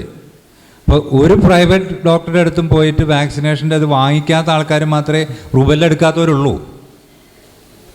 മനസ്സിലായില്ലേ? അപ്പോൾ അതിലും തെറ്റ് ഞാൻ പറയുന്നില്ല. എന്തിനാ പ്രൈവറ്റ് സ്കൂളുകാർക്ക് കൊടുക്കുന്നത്? അവർക്കതിൻ്റെ ആവശ്യമില്ല. ഇത് ഫ്രീ ആയിട്ട് കൊടുക്കുകയല്ലേ, അത് ഗവൺമെൻറ് കുട്ടികൾക്ക് തന്നെ കിട്ടട്ടെ. ആദ്യം ഇത് ഗുണമാണ്, ഇത് ദോഷമാണെന്ന് വിചാരിക്കുമ്പോഴാണ് ഇതൊരു നല്ല കാര്യമാണെന്ന് പറഞ്ഞാൽ എന്താ, ഇത് വളരെ നല്ലൊരു കാര്യമല്ലേ? അങ്ങനെ കാണും. ഈ വേളയിൽ ഒരു കാര്യം പ്രത്യേകം സ്മരിക്കുന്നു. കാരണം ഇത്ര വലിയ സാമൂഹ്യ ദ്രോഹം നടന്നത് വെളിച്ചത്ത് കൊണ്ടുവന്ന 2 പത്രപ്രവർത്തകരാണ് കേരളത്തിൽ. ഒന്ന് ഹിന്ദുവിൻ്റെ റിപ്പോർട്ടറായ നഹ, മറ്റൊന്ന് ബബിത എന്ന് പറയുന്ന മാതൃഭൂമിയിലെ ലേഖ. മാതൃഭൂമി തത്വത്തിൽ ഈ വാക്സിനേഷനെതിരായിട്ടുള്ള സംഗതികളൊക്കെ കൊടുക്കുന്നുണ്ടെങ്കിലും ഈ മാതൃഭൂമി തന്നെ വർക്ക് ചെയ്യുന്ന ബബിതയും അതുപോലെ ഈ നഹ എന്ന് പറയുന്ന ഹിന്ദുവിൻ്റെ റിപ്പോർട്ടറുമാണ്. കാരണം മലപ്പുറം ജില്ലയിൽ മാത്രം വാക്സിനേഷൻ എടുക്കാത്ത, ഇവിടെ പറഞ്ഞതെന്ന് എനിക്കറിയില്ല, 23,000-ഓളം കുട്ടികളുണ്ടെന്ന് പറയും. ഞെട്ടിപ്പിക്കുന്നൊരു കണക്കാണത്. അപ്പോൾ അവർ വളരെ നിരന്തരമായിട്ട് ഈ ലേഖനങ്ങൾ എഴുതുകയും അത് പുറത്തു കൊണ്ടുവരികയും ചെയ്യുന്നതിൻ്റെ ഫലമായിട്ടാണ് ഇപ്പോൾ നമ്മുടെ ഈ സമൂഹത്തിൽ ഈ വിഷയം ചർച്ചയ്ക്ക് വന്നത് തന്നെ. അത് എന്തായാലും നല്ലൊരു തുടക്കമാണ്. കാരണം ഇപ്പോൾ നമുക്കറിയാം, കുട്ടികളിപ്പോൾ മലപ്പുറത്ത് കോഴിക്കോട് മെഡിക്കൽ കോളേജിൽ 2 കുട്ടികൾ മരിച്ച ചരിത്രം നമുക്ക് എല്ലാവർക്കും അറിയാം. ഈ അടുത്ത് തൊണ്ടപൊള്ളു വന്നിട്ട് മരിച്ചത്. അതിന് മുമ്പ് വിജയൻ ഡോക്ടർ ഉൾപ്പെടെയുള്ള ആളുകൾ പോയിട്ട് അന്വേഷിച്ചാണ് തിരൂർ ഒരു കുട്ടികൾക്ക് ടെറ്റനസ് ബാധിച്ചിട്ട് കോളേജിൽ വെച്ച് മരിച്ചത്. അപ്പോൾ ഇങ്ങനെയൊക്കെ സംഭവിച്ചുകൊണ്ടിരിക്കുമ്പോഴും ഇതിൻ്റെ സമാന്തരമായിട്ട് ഈ വടക്കഞ്ചേരിയെ പോലുള്ള ഫ്രോഡുകൾ എന്ന് തന്നെ വിശേഷിപ്പിക്കാൻ ആഗ്രഹിക്കുന്നു. ഫ്രോഡ് എന്ന് തന്നെ പറയട്ടെ അയാളേക്ക്.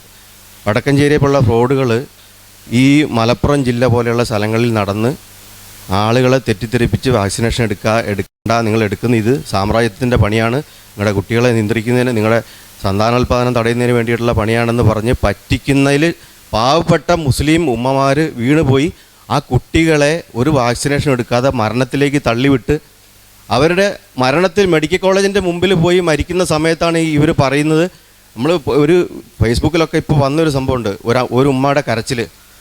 അവർ കരയാണ്. കാരണം ഇവരുടെ വാക്ക് കേട്ടിട്ട് ഞാൻ എൻ്റെ കുട്ടിക്ക് ഒരു വാക്സിനേഷൻ എടുത്തില്ല, അതിൻ്റെ ഫലമായിട്ട് സംഭവിച്ചതാണെന്ന് പറഞ്ഞ് കരയുന്ന ഒരു അലമുറയിട്ട് കരയുന്ന നമ്മൾ കാണുന്നുണ്ട്. പക്ഷേ എനിക്ക് വേറൊരു കാര്യം കൂടി സൂചിപ്പിക്കാനുള്ളത്, ഇത്ര നാളും ഈ IMA പോലെയുള്ള സംഘടനകൾ അല്ലെങ്കിൽ ഡോക്ടേഴ്സിൻ്റെ ഇടയിൽ തന്നെയുള്ള സംഘടനകൾ ഇതിനെക്കുറിച്ച് അത്രയ്ക്കൊരു ശ്രദ്ധിച്ചിരുന്നു എന്നുള്ളൊരു സംശയമുണ്ട്. കാരണം ഇവരുടെ സമാന്തര പ്രവർത്തനം ഇവിടെ നടക്കുമ്പോൾ അതിനെതിരെ ശബ്ദിക്കാനായിട്ട്, അല്ലെങ്കിൽ ഇത് അവരെ ഒന്ന് കെയർ ചെയ്യേണ്ട അത്ര പ്രശ്നമല്ല. കാരണം വെച്ചാൽ ഈ ഡോക്ടേഴ്സിൻ്റെ ഇടയിലുള്ള ആളുകൾ പോലും ഇത് ശ്രദ്ധിക്കാതെ പോയിരുന്നു ഒരു കാലത്ത്. ഇപ്പോഴാണ് IMA തന്നെ മുന്നോട്ട് വെച്ച ഒരു ആശയം എനിക്ക് വളരെ ആശാവഹമായിട്ടുള്ളൊരു കാര്യം എനിക്ക് തോന്നിയത്. ഈ സ്കൂൾ അഡ്മിഷൻ സമയത്ത് ആ കുട്ടികൾക്ക് വാക്സിനേഷൻ എടുത്തതിൻ്റെ സർട്ടിഫിക്കറ്റ് ഹാജരാക്കണം, നമ്മുടെ ബർത്ത് സർട്ടിഫിക്കറ്റ് പോലെ ഹാജരാക്കണം എന്ന് പറയുന്ന ഒരു നിർദ്ദേശം വളരെ സ്വാഗതാർഹമായിട്ടുള്ള ഒരു നിർദ്ദേശമാണ്. കഴിയുമെങ്കിൽ അടുത്ത സർക്കാരിൻ്റെ കാലത്തെങ്കിൽ IMA സർക്കാരിൽ പ്രഷർ ചെലുത്തിക്കൊണ്ട് ഈ സംഭവം നടപ്പാക്കാൻ തീർച്ചയായിട്ടും ശ്രമിക്കണം. അല്ലെങ്കിൽ നമ്മൾ എന്ത് ആരോഗ്യരംഗത്ത് ഉണ്ടാക്കിയ തിരിച്ചടിയാണ് ഇപ്പോൾ സംഭവിച്ചുകൊണ്ടിരിക്കുന്നത്. വളരെ തിരിച്ചടി. 23,000 കുട്ടികൾക്ക്, ചെറിയ കുട്ടികൾക്ക് നമ്മൾ വാക്സിനേഷൻ എടുത്തില്ല എന്ന് പറയുന്നത് അവരെ മരണത്തിലേക്ക് തള്ളിവിടുന്നതിന് തുല്യമാണ്. പിന്നെ ഞാനിപ്പോൾ കഴിഞ്ഞ ദിവസം ഞാൻ വണ്ടി ഓടിക്കുന്ന ആളാണ്. അപ്പോൾ ഞാൻ എൻ്റെ വീടിൻ്റെ അടുത്തുള്ള ഒരു അടുത്ത് ചെല്ലുമ്പോൾ കോഴിക്കോട് ജില്ലയിലെ പിന്നെ പന്തിരങ്കാവ് എന്ന് പറയുന്ന സ്ഥലത്തൊരു ഹെൽത്ത് സെൻ്റർ ഉണ്ട്. അവിടെ ചെല്ലുമ്പോൾ കാണുന്ന കാഴ്ച എന്ന് വെച്ചാൽ ഇവർ വീട് വീടാന്തരം ആരോഗ്യ പ്രവർത്തകർ വീട് വീടാന്തരം കയറിയിട്ട് കുട്ടികളെ ക്യാൻവാസ് ചെയ്തിട്ട് വാക്സിനേഷൻ എടുക്കാത്ത കുട്ടികളെ കൊണ്ടുവന്നിട്ട് വാക്സിൻ എടുത്തിട്ട് ആ കുട്ടികളുടെ ഫോട്ടോയൊക്കെ എടുത്തിട്ട് സൂക്ഷിക്കുക. ഇപ്പോൾ ആരോഗ്യ പ്രവർത്തകർ വീണ്ടും അങ്ങനെ പോവുകയാണ്. അപ്പോൾ എൻ്റെ ഒരു ഞാൻ എൻ്റെ സ്വന്തമായിട്ട് ഞാൻ ഈ വണ്ടി ഓടിക്കുന്ന ആളെ എൻ്റെ മുന്നിൽ ഞാൻ ചെയ്യുന്നൊരു കാര്യം എന്ന് വെച്ചാൽ ഈ ഈ ഇപ്പം മന്ദരോഗ നിവാരണ ഗുളിക നമ്മുടെ അടുത്തൊക്കെ ഇഷ്ടംപോലെ ഹിന്ദിക്കാർ വന്നിട്ട് താമസിക്കുന്നുണ്ട്, അവരൊക്കെ ആ ഏരിയയിലുണ്ട്. അപ്പോൾ എൻ്റെ കഴിവിൽ ഞാൻ അറിയാവുന്ന ഹിന്ദിക്കാർക്കൊക്കെ ഈ വാക്സിനേഷൻ ഈ ഗുളിക ഈ മന്ദരോഗ നിവാരണ ഗുളിക ഹെൽത്ത് സെൻ്ററിൽ പോയിട്ട് ഞാൻ എൻ്റെ സ്വന്തം റിസ്കിൽ വാങ്ങിയിട്ട് അവർക്ക് കൊണ്ടേ കൊടുത്തിട്ട് ഞാൻ ചെയ്യാറുണ്ട്. അപ്പോൾ പലപ്പോഴും എൻ്റെ വീട്ടിൽ പോലും ഈ മന്ദരോഗ ഗുളിക കിട്ടാത്തതുകൊണ്ട് എനിക്ക് ഹെൽത്ത് സെൻ്ററിൽ അന്വേഷിച്ച് പോകേണ്ട ഗതികേടുണ്ടായിട്ടുണ്ട്. ഞാൻ കഴിഞ്ഞ പ്രാവശ്യം മന്ദരോഗ ഗുളിക വാങ്ങാൻ വേണ്ടിയിട്ട് ഹെൽത്ത് സെൻ്ററിൽ പോയപ്പോൾ അവിടെ നിന്ന് കിട്ടിയ മറുപടി ഭയങ്കര രസമാണ്. ഞങ്ങൾ ആരും കൊണ്ടേ കൊടുത്തിട്ട് ആരും കഴിക്കുന്നില്ല, എന്തിന് വെറുതെ ഞങ്ങൾ നടന്നിട്ട് ഞങ്ങൾ കാല് ചെരുപ്പ് എന്തിനാണ് ചെയ്യുന്നത്, എല്ലാവരും ഇത് വാങ്ങിയിട്ട് വലിച്ചെറിയാണ്. ഞാൻ പറഞ്ഞു ഒരു വീട്ടിലെങ്കിലും കഴിക്കുന്നുണ്ടെങ്കിൽ അത് എൻ്റെ വീട്ടിൽ കഴിക്കുന്നുണ്ടാവും, നിങ്ങൾ എനിക്ക് തരായിരുന്നത് തെറ്റാണെന്ന് പറഞ്ഞിട്ട് ഞാൻ അവിടെ നിന്ന് ഗുളിക വാങ്ങിക്കൊണ്ടു. അങ്ങനെ ഒരു അവസ്ഥ ഉണ്ട്. എനിക്ക് പ്രധാനമായിട്ട് പറയാനുള്ളത് ഈ IMA പോലെയുള്ള ഏതെങ്കിലും ഡോക്ടറുടെ സംഘടന ഈ വാക്സിനേഷൻ എന്ന് പറയുന്ന സംഗതി ചെയ്ത കുട്ടികൾക്ക് സ്കൂളിൽ അഡ്മിഷൻ കൊടുക്കുള്ളൂ എന്നുള്ളൊരു ഒരു നിർദ്ദേശം സർക്കാരിലേക്ക് വെക്കണം. അത് പല രാജ്യങ്ങളും നടപ്പാക്കിയിട്ടുണ്ട്. ന്യൂയോർക്കിൽ തന്നെ ഞാൻ ആ ഹിന്ദുവിൽ കഴിഞ്ഞ ദിവസം റിപ്പോർട്ട് വായിച്ചിരുന്നു. ന്യൂയോർക്കിൽ തന്നെ എത്രയോ 250-ലധികം കുട്ടികളെ വാക്സിനേഷൻ എടുക്കാത്ത കുട്ടികളെ സ്കൂളിൽ നിന്ന് ഡിവാർ ചെയ്തു, അവർ പുറത്താക്കി. കാരണം വെച്ചാൽ ഒരു വാക്സിനേഷൻ എടുത്തിട്ട് വന്ന് ഇവിടെ അഡ്മിറ്റ് ചെയ്താൽ മതി എന്നുള്ള രീതിയിൽ പുറത്താക്കി. അങ്ങനെ ഒരു സംഭവം നമ്മുടെ നാട്ടിൽ വന്നാൽ ഈ വടക്കഞ്ചേരിയല്ല അതിൻ്റെ അപ്പുറത്തുള്ളവന് വാലും മടക്കി ഓടും. അപ്പോൾ അതിന് വേണ്ടിയിട്ടുള്ളൊരു പ്രവർത്തനം അങ്ങനെ സർക്കാർ തലത്തിൽ നടത്താനുള്ളൊരു ശ്രമം ഡോക്ടർമാരുടെ ഭാഗത്തുനിന്ന് മാത്രം ഉണ്ടാകണം എന്ന അഭ്യർത്ഥിയും നിർത്തുന്നു. ഡോക്ടർമാരുടെ ഭാഗത്തുനിന്ന് ആ ഒരു നീക്കം തന്നെ ഉള്ളത്. ഞങ്ങൾ ഇന്ത്യൻ അക്കാഡമി ഓഫ് പീഡിയാട്രിക്സ് ശിശുരോഗ വിദഗ്ധരുടെ സംഘടന ഈ ഒരു ആവശ്യമായിട്ട് കേരളത്തിലെ 140 MLA-മാരെയും അതോടനുബന്ധിച്ച് ബാക്കി ഉദ്യോഗസ്ഥരെ എല്ലാവരെയും പേഴ്സണലി കണ്ട് റിക്വസ്റ്റ് കൊടുത്തിട്ടുണ്ട്. തത്വത്തിൽ അവരത് അംഗീകരിച്ചിട്ടുണ്ട്. പക്ഷേ അവർ പറയുന്നത് ഇപ്പോൾ എടുത്തിട്ടില്ലെങ്കിൽ കുട്ടികൾക്ക് വിദ്യാഭ്യാസം നിഷേധിക്കാനൊന്നും പറ്റില്ല. അപ്പോൾ അത് നമ്മളും ആവശ്യപ്പെടുന്നില്ല. സ്കൂൾ എൻട്രി സമയത്ത് വാക്സിനേഷൻ സർട്ടിഫിക്കറ്റ് ആവശ്യപ്പെടുകയും എടുക്കാത്ത കുട്ടികളെ ഐഡൻറ്റിഫൈ ചെയ്ത് അവരുടെ പാരൻസിന് ഒരു ക്ലാസ്സോ കൗൺസിലിങ്ങോ അതിൻ്റെ ഇമ്പോർട്ടൻസിനെ പറ്റിയിട്ടുള്ള അവയർനെസ്സൊക്കെ കൊടുത്തിട്ട് അവരെയും കൂടെ ഇമ്മ്യൂണൈസ് ചെയ്യിക്കാനുള്ള ശ്രമം ആ ഒരു രീതിയിലാണ് ഇപ്പോഴും പ്ലാൻ ചെയ്യുന്നത്. അത് മിക്കവാറും അടുത്ത വർഷം മുതൽ വരുമെന്ന് തന്നെയാണ് വിചാരിക്കുന്നത്. പക്ഷേ അതുണ്ടെങ്കിലും അത് ഒരു സീരിയസ് ആയിട്ട് ഫില്ല് ചെയ്യുന്നില്ല. അത് എല്ലാവരും എടുത്തതായിട്ട് എഴുതുകയാണ്. അപ്പോൾ അതെ, അവിടെ ആ സമയത്ത് നിർബന്ധമായിട്ട് എടുപ്പിക്കുമായിരുന്നു. അപ്പോൾ ഇപ്പോൾ ഇത്തരം കാര്യങ്ങൾ ഇപ്പം സ്കൂളുകളിലാണെങ്കിൽ എടുത്തിട്ടില്ലെങ്കിലും എടുത്തു അടയാളപ്പെടുത്തും. ഇനി അഥവാ നമ്മൾ കാർഡ് ചോദിച്ചാലും പലപ്പോഴും പല ഡോക്ടർമാരും എടുത്തിട്ടില്ലെങ്കിലും സർട്ടിഫിക്കറ്റ് കൊടുക്കുന്ന അങ്ങനെയൊക്കെയുള്ള പരിപാടിയൊക്കെ ഉണ്ട്. അപ്പോൾ അതൊക്കെ മാറി വരേണ്ടി വരും. ഇവിടെ വാക്സിൻ വിരുദ്ധന്മാരാരെയും കാണുന്നില്ല. അതുകൊണ്ട് തൽക്കാലം ഞാനൊരു വിരുദ്ധനാകുകയാണ്. അവർ പ്രധാനമായി ഉന്നയിക്കുന്ന ഒരു ചോദ്യമാണ്, അല്ലെങ്കിൽ ഒരു ആശയമാണ്. നമ്മൾ ഈ ഭൂമിയിൽ നമ്മൾ മാത്രമല്ല ജീവിക്കുന്നത്, ഒരുപാട് ജീവജാലങ്ങൾ ജീവിക്കുന്നുണ്ട്. അവർക്കൊക്കെ ഇത്തരം രോഗങ്ങളുണ്ടോ? മാത്രമല്ല ആധുനിക മോഡേൺ സയൻസ് ഉരുത്തിരിഞ്ഞ് വന്നത് വളരെ അടുത്ത കാലത്താണ്. ഒരു 150 വർഷങ്ങൾക്ക് മുമ്പ് മനുഷ്യരാശി എങ്ങനെയാണ് ഈ രോഗങ്ങളെ നേരിട്ടിരുന്നത്? മനുഷ്യൻ നിലനിൽക്കുകയല്ലേ.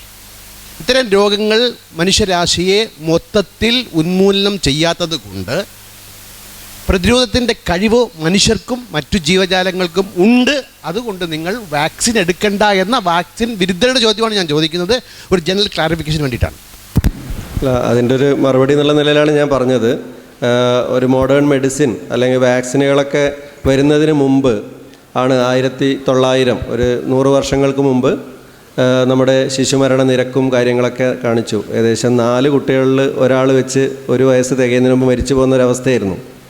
അപ്പോൾ അതിൽ നിന്നാണ് നമ്മൾ ഇപ്പം 1000-ൽ 12 എന്നുള്ള നിലയിൽ കേരളത്തിലൊക്കെ ആ ഒരു സ്ഥിതിയിലാണുള്ളത്. അപ്പോൾ ഒരു രോഗം വന്നിട്ട് നമ്മുടെ എല്ലാ ജീവജാലങ്ങളും ഇത് തന്നെയാണ്, സർവൈവൽ ഓഫ് ദ ഫിറ്റസ്റ്റ്. ഒരു രോഗം വരുമ്പോൾ അതിനെ ചേർത്ത് നിൽക്കാൻ കഴിയാത്തവരൊക്കെ മരിച്ചു പോട്ടെ, ബാക്കിയുള്ളവർ ജീവിച്ചു വരട്ടെ. ആ ഒരു പ്രിൻസിപ്പിൾ വെച്ച് നമുക്കിപ്പോൾ പോകാൻ പറ്റുമോ? അത് പോരല്ലോ. നമുക്ക് ഓരോരാൾക്കും അവരവരുടെ കുട്ടികൾ പ്രധാനമാണ്. അവർ നമുക്ക് തടയാൻ പറ്റുന്ന രോഗമോ അല്ലെങ്കിൽ ചികിത്സിച്ച് മാറ്റാൻ പറ്റുന്ന രോഗമോ അതിൻ്റെ നേച്ചുറൽ വേയിൽ വന്നു പോയി സർവൈവ് ചെയ്താൽ മതി എന്നുള്ള ആറ്റിറ്റ്യൂഡാണെങ്കിൽ ശരി. പക്ഷേ അതും ആ ഒരു പാരൻറ്റിന് എൻ്റെ കുട്ടി മരിക്കട്ടെ എന്നുള്ള തീരുമാനം എടുക്കാനുള്ള അവകാശമില്ല. അതുമല്ല, ഒരു കുത്തിവയ്പ്പ് നമ്മുടെ സമൂഹത്തിൽ തന്നെ വേറൊരു വിഭാഗം ആൾക്കാരുണ്ട്, അല്ലെങ്കിൽ ചില തരത്തിലുള്ള ഇമ്മ്യൂണിറ്റി കുറവുള്ള ആൾക്കാർ. കുത്തിവയ്പ്പ് എടുത്താലും ഫലിക്കില്ല. അല്ലെങ്കിൽ ഒരു കുത്തിവയ്പ്പൊക്കെ എടുത്ത ഒരാൾ പിന്നീട് ക്യാൻസർ അതിനുള്ള ചികിത്സയൊക്കെ ചെയ്യുന്നത് വഴി അയാളുടെ ഇമ്മ്യൂണിറ്റി കുറയുന്നു. അപ്പോൾ ഈ കുത്തിവയ്പ്പ് എടുക്കാത്ത ആൾക്കാർക്ക് ഈ പറഞ്ഞ രോഗങ്ങൾ വരുന്നത് ഈ പറയുന്ന കുട്ടികൾക്കും പകരമാണ്. അവർ കുത്തിവയ്പ്പൊക്കെ എടുത്ത ആൾക്കാരാണ്. അപ്പോൾ ഈ ക്യാൻസർ ചികിത്സ ചെയ്യുന്ന ആൾക്കൊരു 5-ാം പനിയോ വില്ലൻ ചുമയൊക്കെ വന്നു കഴിഞ്ഞാൽ മറ്റു ആൾക്കാരിലുള്ള അവസ്ഥയൊന്നും ആയിരിക്കില്ല, അയാൾ മരിച്ചു പോകുക ചെയ്യും. അത്രയും സീരിയസ് ആയിട്ടാണ് വരിക. അപ്പോൾ അവരോടുള്ള ഒരു കടമയും കൂടി കുത്തിവയ്പ്പ്, അതിൻ്റെ ഒരു സാമൂഹികമായൊരു ഉത്തരവാദിത്വവും കുത്തിവയ്പ്പ് എടുക്കുന്നതിന് ഉണ്ടെന്നുള്ളത് നമ്മൾ മനസ്സിലാക്കണം. എല്ലാ ജീവജാലങ്ങൾക്കും അസുഖങ്ങളുണ്ട്, എല്ലാ ജീവജാലങ്ങൾക്കും അസുഖങ്ങളുണ്ട്. കോഴി വസന്ത എന്നൊക്കെ കേട്ടിട്ടുണ്ടല്ലോ. തെങ്ങിനുള്ള മണ്ട ചെയ്യൽ രോഗവും എല്ലാ അസുഖങ്ങൾക്കും ഉണ്ട്. കോഴിയും തെങ്ങുമൊക്കെ നമുക്ക് അറിയണ സംഭവമായതുകൊണ്ടുണ്ട്. എല്ലാ ജീവജാലങ്ങൾക്കും ഉണ്ട്. നമ്മൾ ഒരുപാട് അസുഖങ്ങളെ ഇങ്ങനെ എന്താ പറയുക ഡിഫീറ്റ് ചെയ്തുകൊണ്ട് വരുന്നതുകൊണ്ടാണ് മനുഷ്യന്മാരിപ്പോൾ ഇത്ര 7 ബില്യണൊക്കെ ആയത് അല്ലേ. ഈ ഒരു കഴിഞ്ഞ 2 നൂറ്റാണ്ടോളം ഇത്ര വർദ്ധിച്ചത്. അപ്പോൾ എല്ലാ ജീവജാലങ്ങൾക്കും അസുഖങ്ങളുണ്ട്. നമ്മൾ നമ്മുടെ ബുദ്ധി ഉപയോഗിച്ച് ഒരുപാട് അസുഖങ്ങളെ നിയന്ത്രിക്കുന്നു. അതിനൊരു വഴിയാണ് വാക്സിൻ. കുട്ടികൾ സമൂഹത്തിൻ്റേതാണെന്ന് പറഞ്ഞുകൊണ്ട് അവതരിപ്പിച്ച് തുടങ്ങിയതിൽ അപ്രീഷിയേറ്റ്. ഫോർമാലിനിലാണ് വാക്സിനുകൾ ഉണ്ടാക്കുന്നത് പറയണത്. ഫോർമാലിൻ ഡിഹൈഡ് എന്ന് പറയുന്ന നമ്മുടെ ശവങ്ങൾ സൂക്ഷിക്കുന്ന ആ ഫോർമാലിനാണോ എന്നൊരു വിശദീകരണം കിട്ടണം. രണ്ടാമത്, ഈ വാക്സിനുകൾ എടുക്കാത്ത കുറേ കുട്ടികളെ അറിയാം. അവരെ നമുക്കിനി എന്ത് ചെയ്യാൻ പറ്റും? അത് ഡിഫ്തീരിയ പോലുള്ള രോഗങ്ങൾക്ക് നിന്ന് അവരെ മോചിപ്പിക്കാനുള്ള ഒരു വിശദീകരണം, കുറച്ച് അറിയാവുന്ന ഒരു വിശദീകരണം കിട്ടിയാൽ നല്ലതെന്ന് തോന്നുന്നു. പിന്നീട് മറ്റേ പെൺകുട്ടികൾക്ക് കൊടുക്കുന്ന വാക്സിനേഷൻ്റെ കാര്യത്തിൽ അത് വിവാഹപ്രായത്തിൽ നിർബന്ധമാക്കുന്ന ഒരു രൂപത്തിൽ കൊണ്ടുവരുന്നത് നന്നാവും എന്നൊരു അഭിപ്രായം കൂടിയുണ്ട്. അതിൻ്റെ കാര്യങ്ങളൊക്കെ നമ്മൾ അവതരിപ്പിക്കുന്നത് പോലെയാണ്. അതായത് ഇപ്പം ഞാൻ പറയുകയാണ്, ഈ മീനുകൾ, ചത്ത മീനുകൾ സൂക്ഷിക്കുന്ന ഐസ് ഇട്ട ജ്യൂസാണ് നിങ്ങൾ കുടിക്കുന്നത് എന്ന് പറഞ്ഞാൽ നമുക്കൊരു എന്തോ ഒരു വിഷമം തോന്നും അല്ലേ? അതല്ല ഞാൻ ഇവർ പറയുന്നതിനെ പറ്റിയാണ് ചോദിക്കുന്നത്. അപ്പോൾ അതുപോലെ ശവം സൂക്ഷിക്കുന്ന ഫോർമലിൻ, അത് ഇട്ട് കഴിഞ്ഞാലേ ശവം സൂക്ഷിക്കുന്ന ഫോർമലിൻ ആവുന്നുള്ളൂ, അല്ലെങ്കിൽ അത് വളരെ ക്ലീനായിട്ടുള്ള ഫോർമലിനാണ്. അപ്പോൾ ഈ നമ്മുടെ ആ വാചക കസർത്ത് കൊണ്ടാണ് ശവം സൂക്ഷിക്കുന്ന ഫോർമലിൻ ആണ് ഇതിലുള്ളതെന്നൊക്കെ. ഫോർമലിനൊക്കെ സെയിം തന്നെയാണ്, പക്ഷേ നമ്മുടെ ഭക്ഷണ പദാർത്ഥങ്ങളിലൊക്കെ ഈ പറഞ്ഞ ഫോർമലിൻ അടങ്ങിയിട്ടുണ്ട്. നമ്മുടെ ശരീരത്തിൽ നമ്മുടെ പല രാസപ്രവർത്തനങ്ങൾ വഴി എല്ലാ ദിവസവും നമ്മുടെ ശരീരത്തിൽ ഫോർമലിൻ ഉണ്ടാവുന്നുണ്ട്. അതിനെ മറ്റ് രീതികളിൽ കൺവേർട്ട് ചെയ്യപ്പെടുന്നുണ്ട്. അതൊക്കെ നമ്മുടെ ശരീരം ഒരു വലിയൊരു കെമിക്കൽ ഫാക്ടറി ആണെന്ന് തന്നെ പറയാം. അപ്പോൾ ഇത്തരം പ്രവർത്തനങ്ങളൊക്കെ എല്ലാ ദിവസവും നമ്മുടെ ശരീരത്തിൽ നടക്കുന്നതാണ്. അപ്പോൾ ഫോർമലിൻ അല്ലെങ്കിൽ കെമിക്കൽ അല്ലെങ്കിൽ രാസവിഷം, അതാണ് അവരെപ്പോഴും യൂസ് ചെയ്യുന്നത്. മാരകമായ രാസവിഷം എന്നുള്ളൊരു വാക്കാണ് ഏറ്റവും കൂടുതൽ ഉപയോഗിക്കുന്നത്. അപ്പോൾ ഒന്ന് മാരകം, ഒരു സാധനം മാരകമാവുന്നത് അളവ് കൂടുമ്പോഴാണ്. വാക്സിനിൽ വളരെ വളരെ വളരെ ചെറിയ അളവിലാണ് ഫോർമലിൻ ഉള്ളത്. അത് ഒരു തരത്തിലും അപകടകരമല്ല. രാസം അല്ലെങ്കിൽ കെമിക്കൽ, നമ്മുടെ പ്രകൃതിയിലുള്ള എല്ലാ സാധനങ്ങളും, വെള്ളം, ഉപ്പ്, പഞ്ചസാര എല്ലാം കെമിക്കലാണ്. അപ്പോൾ കെമിക്കൽ എന്നുള്ള വാക്ക് കേട്ട് ആരും ഞെട്ടേണ്ട ആവശ്യമില്ല. പിന്നെ വിഷം ഞാൻ പറഞ്ഞു, അത് ഒരു ലെവൽ കൂടുമ്പോൾ, ഇപ്പോൾ നമ്മൾ കഴിക്കുന്ന പാകത്തിനിട്ട് കഴിക്കുന്ന ഉപ്പ് കുറേ ഒന്നിച്ചെടുത്ത് ഭക്ഷിച്ചു കഴിഞ്ഞാൽ മരിച്ചു പോകാം. അല്ലെങ്കിൽ വെള്ളം തന്നെയാണെങ്കിലും നമ്മൾ IV ആയിട്ട് കുറേ അധികം ഇൻഫ്യൂസ് ചെയ്യുകയാണെങ്കിൽ ആൾ മരിച്ചു പോകാം. അപ്പോൾ ഇതൊക്കെ അതിൻ്റെ ഡോസാണ് തീരുമാനിക്കുന്നത്, ഒരാൾ മരിക്കണോ അയാൾക്കത്.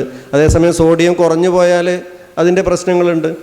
അപ്പോൾ അതൊക്കെ അതിൻ്റെതായ ലെവൽ. അപ്പോൾ അതൊന്നും കേട്ട് ഞെട്ടരുത്. അതാണ് ഇപ്പോൾ ഇവർ വിജയിച്ചിരിക്കുന്നത്. ഇങ്ങനെയുള്ള വാക്കുകൾ ഉപയോഗിച്ച് വളരെ സമർത്ഥമായി ചില കാര്യങ്ങൾ അവതരിപ്പിച്ച് ആൾക്കാരെ ഞെട്ടിപ്പിക്കുകയും ആൾക്കാരിൽ ഭീതി പടർത്തുകയൊക്കെ ചെയ്യുന്നതിൽ അവർ കുറേയൊക്കെ വിജയിക്കുന്നുണ്ടെന്നുള്ളതാണ്. അത് നമ്മൾ തിരിച്ചറിയുകയും അതിനെതിരായിട്ടുള്ള പ്രവർത്തനങ്ങൾ നടത്തുക തന്നെ വേണം. വാക്സിൻ എടുക്കാത്തവർ അല്ലെങ്കിൽ പാർഷ്യലായിട്ട് എടുത്ത ആൾക്കാർ, അവരെ നമ്മൾ കംപ്ലീറ്റ്ലി ഇമ്മ്യൂണൈസ് ചെയ്യേണ്ട ഒരു ആവശ്യമുണ്ട്. പക്ഷേ എല്ലാ വാക്സിനുകളും എല്ലാ പ്രായത്തിലും എടുക്കാൻ പറ്റില്ല. ഉദാഹരണത്തിന് 1 വയസ്സിൽ താഴെയാണെങ്കിൽ എടുക്കാത്ത ആൾക്കാർക്ക് നമ്മൾ സാധാരണ ഷെഡ്യൂളിൽ തന്നെ എടുക്കുക എന്നുള്ളതാണ്. ഏതെങ്കിലും ഒരു ലെവൽ വരെ വാക്സിൻ എടുത്തതിന് ശേഷം നിർത്തിയ ആൾക്കാരാണെങ്കിൽ വീണ്ടും തുടക്കം തൊട്ട് തുടങ്ങേണ്ട ആവശ്യമില്ല. ആ നിർത്തി അവിടെ നിന്ന് വെച്ച് ബാക്കിയുള്ളത് എടുത്താൽ മതി.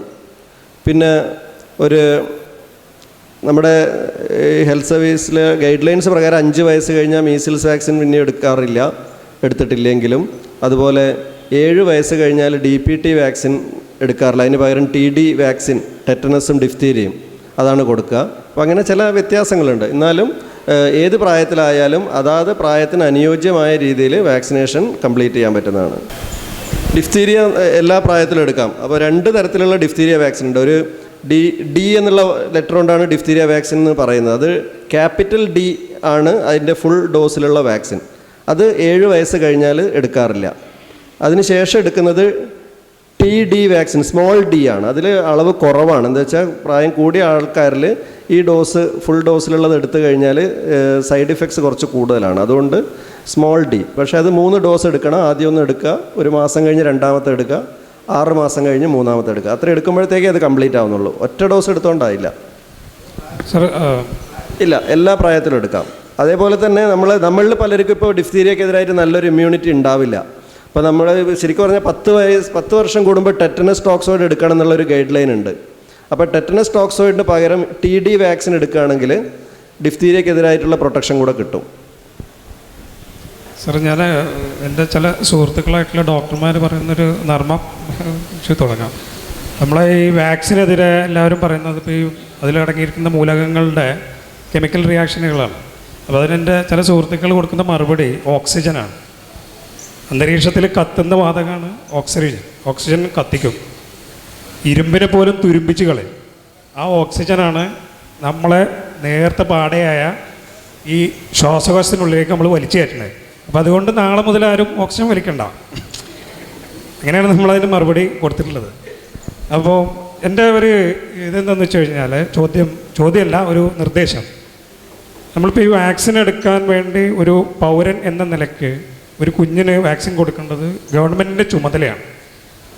ആ ഗവൺമെൻറ്റിൻ്റെ ഒരു നിയമം അല്ലെങ്കിൽ ഒരു ചൈൽഡ് റൈറ്റ് ഇത് ഗണ്ണിക്കുന്ന ഏതൊരു ഇൻസ്റ്റിറ്റ്യൂഷനെയും വ്യക്തിയെയും നിയമപരമായിട്ട് നേരിടാനുള്ള ഒരു ബാധ്യത ഗവൺമെൻറ്റുകൾക്കുണ്ട്. അപ്പോൾ ഈ ജേക്കബ് വടക്കഞ്ചേരിയെ പോലുള്ള പ്രകൃതിവാദികളും മറ്റ് മെഡിസിൻ എന്ന് അവകാശപ്പെടുന്ന ചികിത്സാ രീതികളും ഇതിനെതിരെ പ്രവർത്തനങ്ങൾ നടക്കുമ്പോൾ ഇവരെ നിയമപരമായിട്ട് തന്നെ ഗവൺമെൻറ് നേരിട്ടൂടെ? ജേക്കബ് വടക്കഞ്ചേരിയൊക്കെ വളരെ ലൂസായി വിട്ടിരിക്കുകയാണ്. അയാൾക്ക് എന്തും പറയാം. വാട്സപ്പിലും ഫേസ്ബുക്കിലും പോരാ, അയാൾ എവിടെയൊക്കെ പോയിട്ട് പറയും.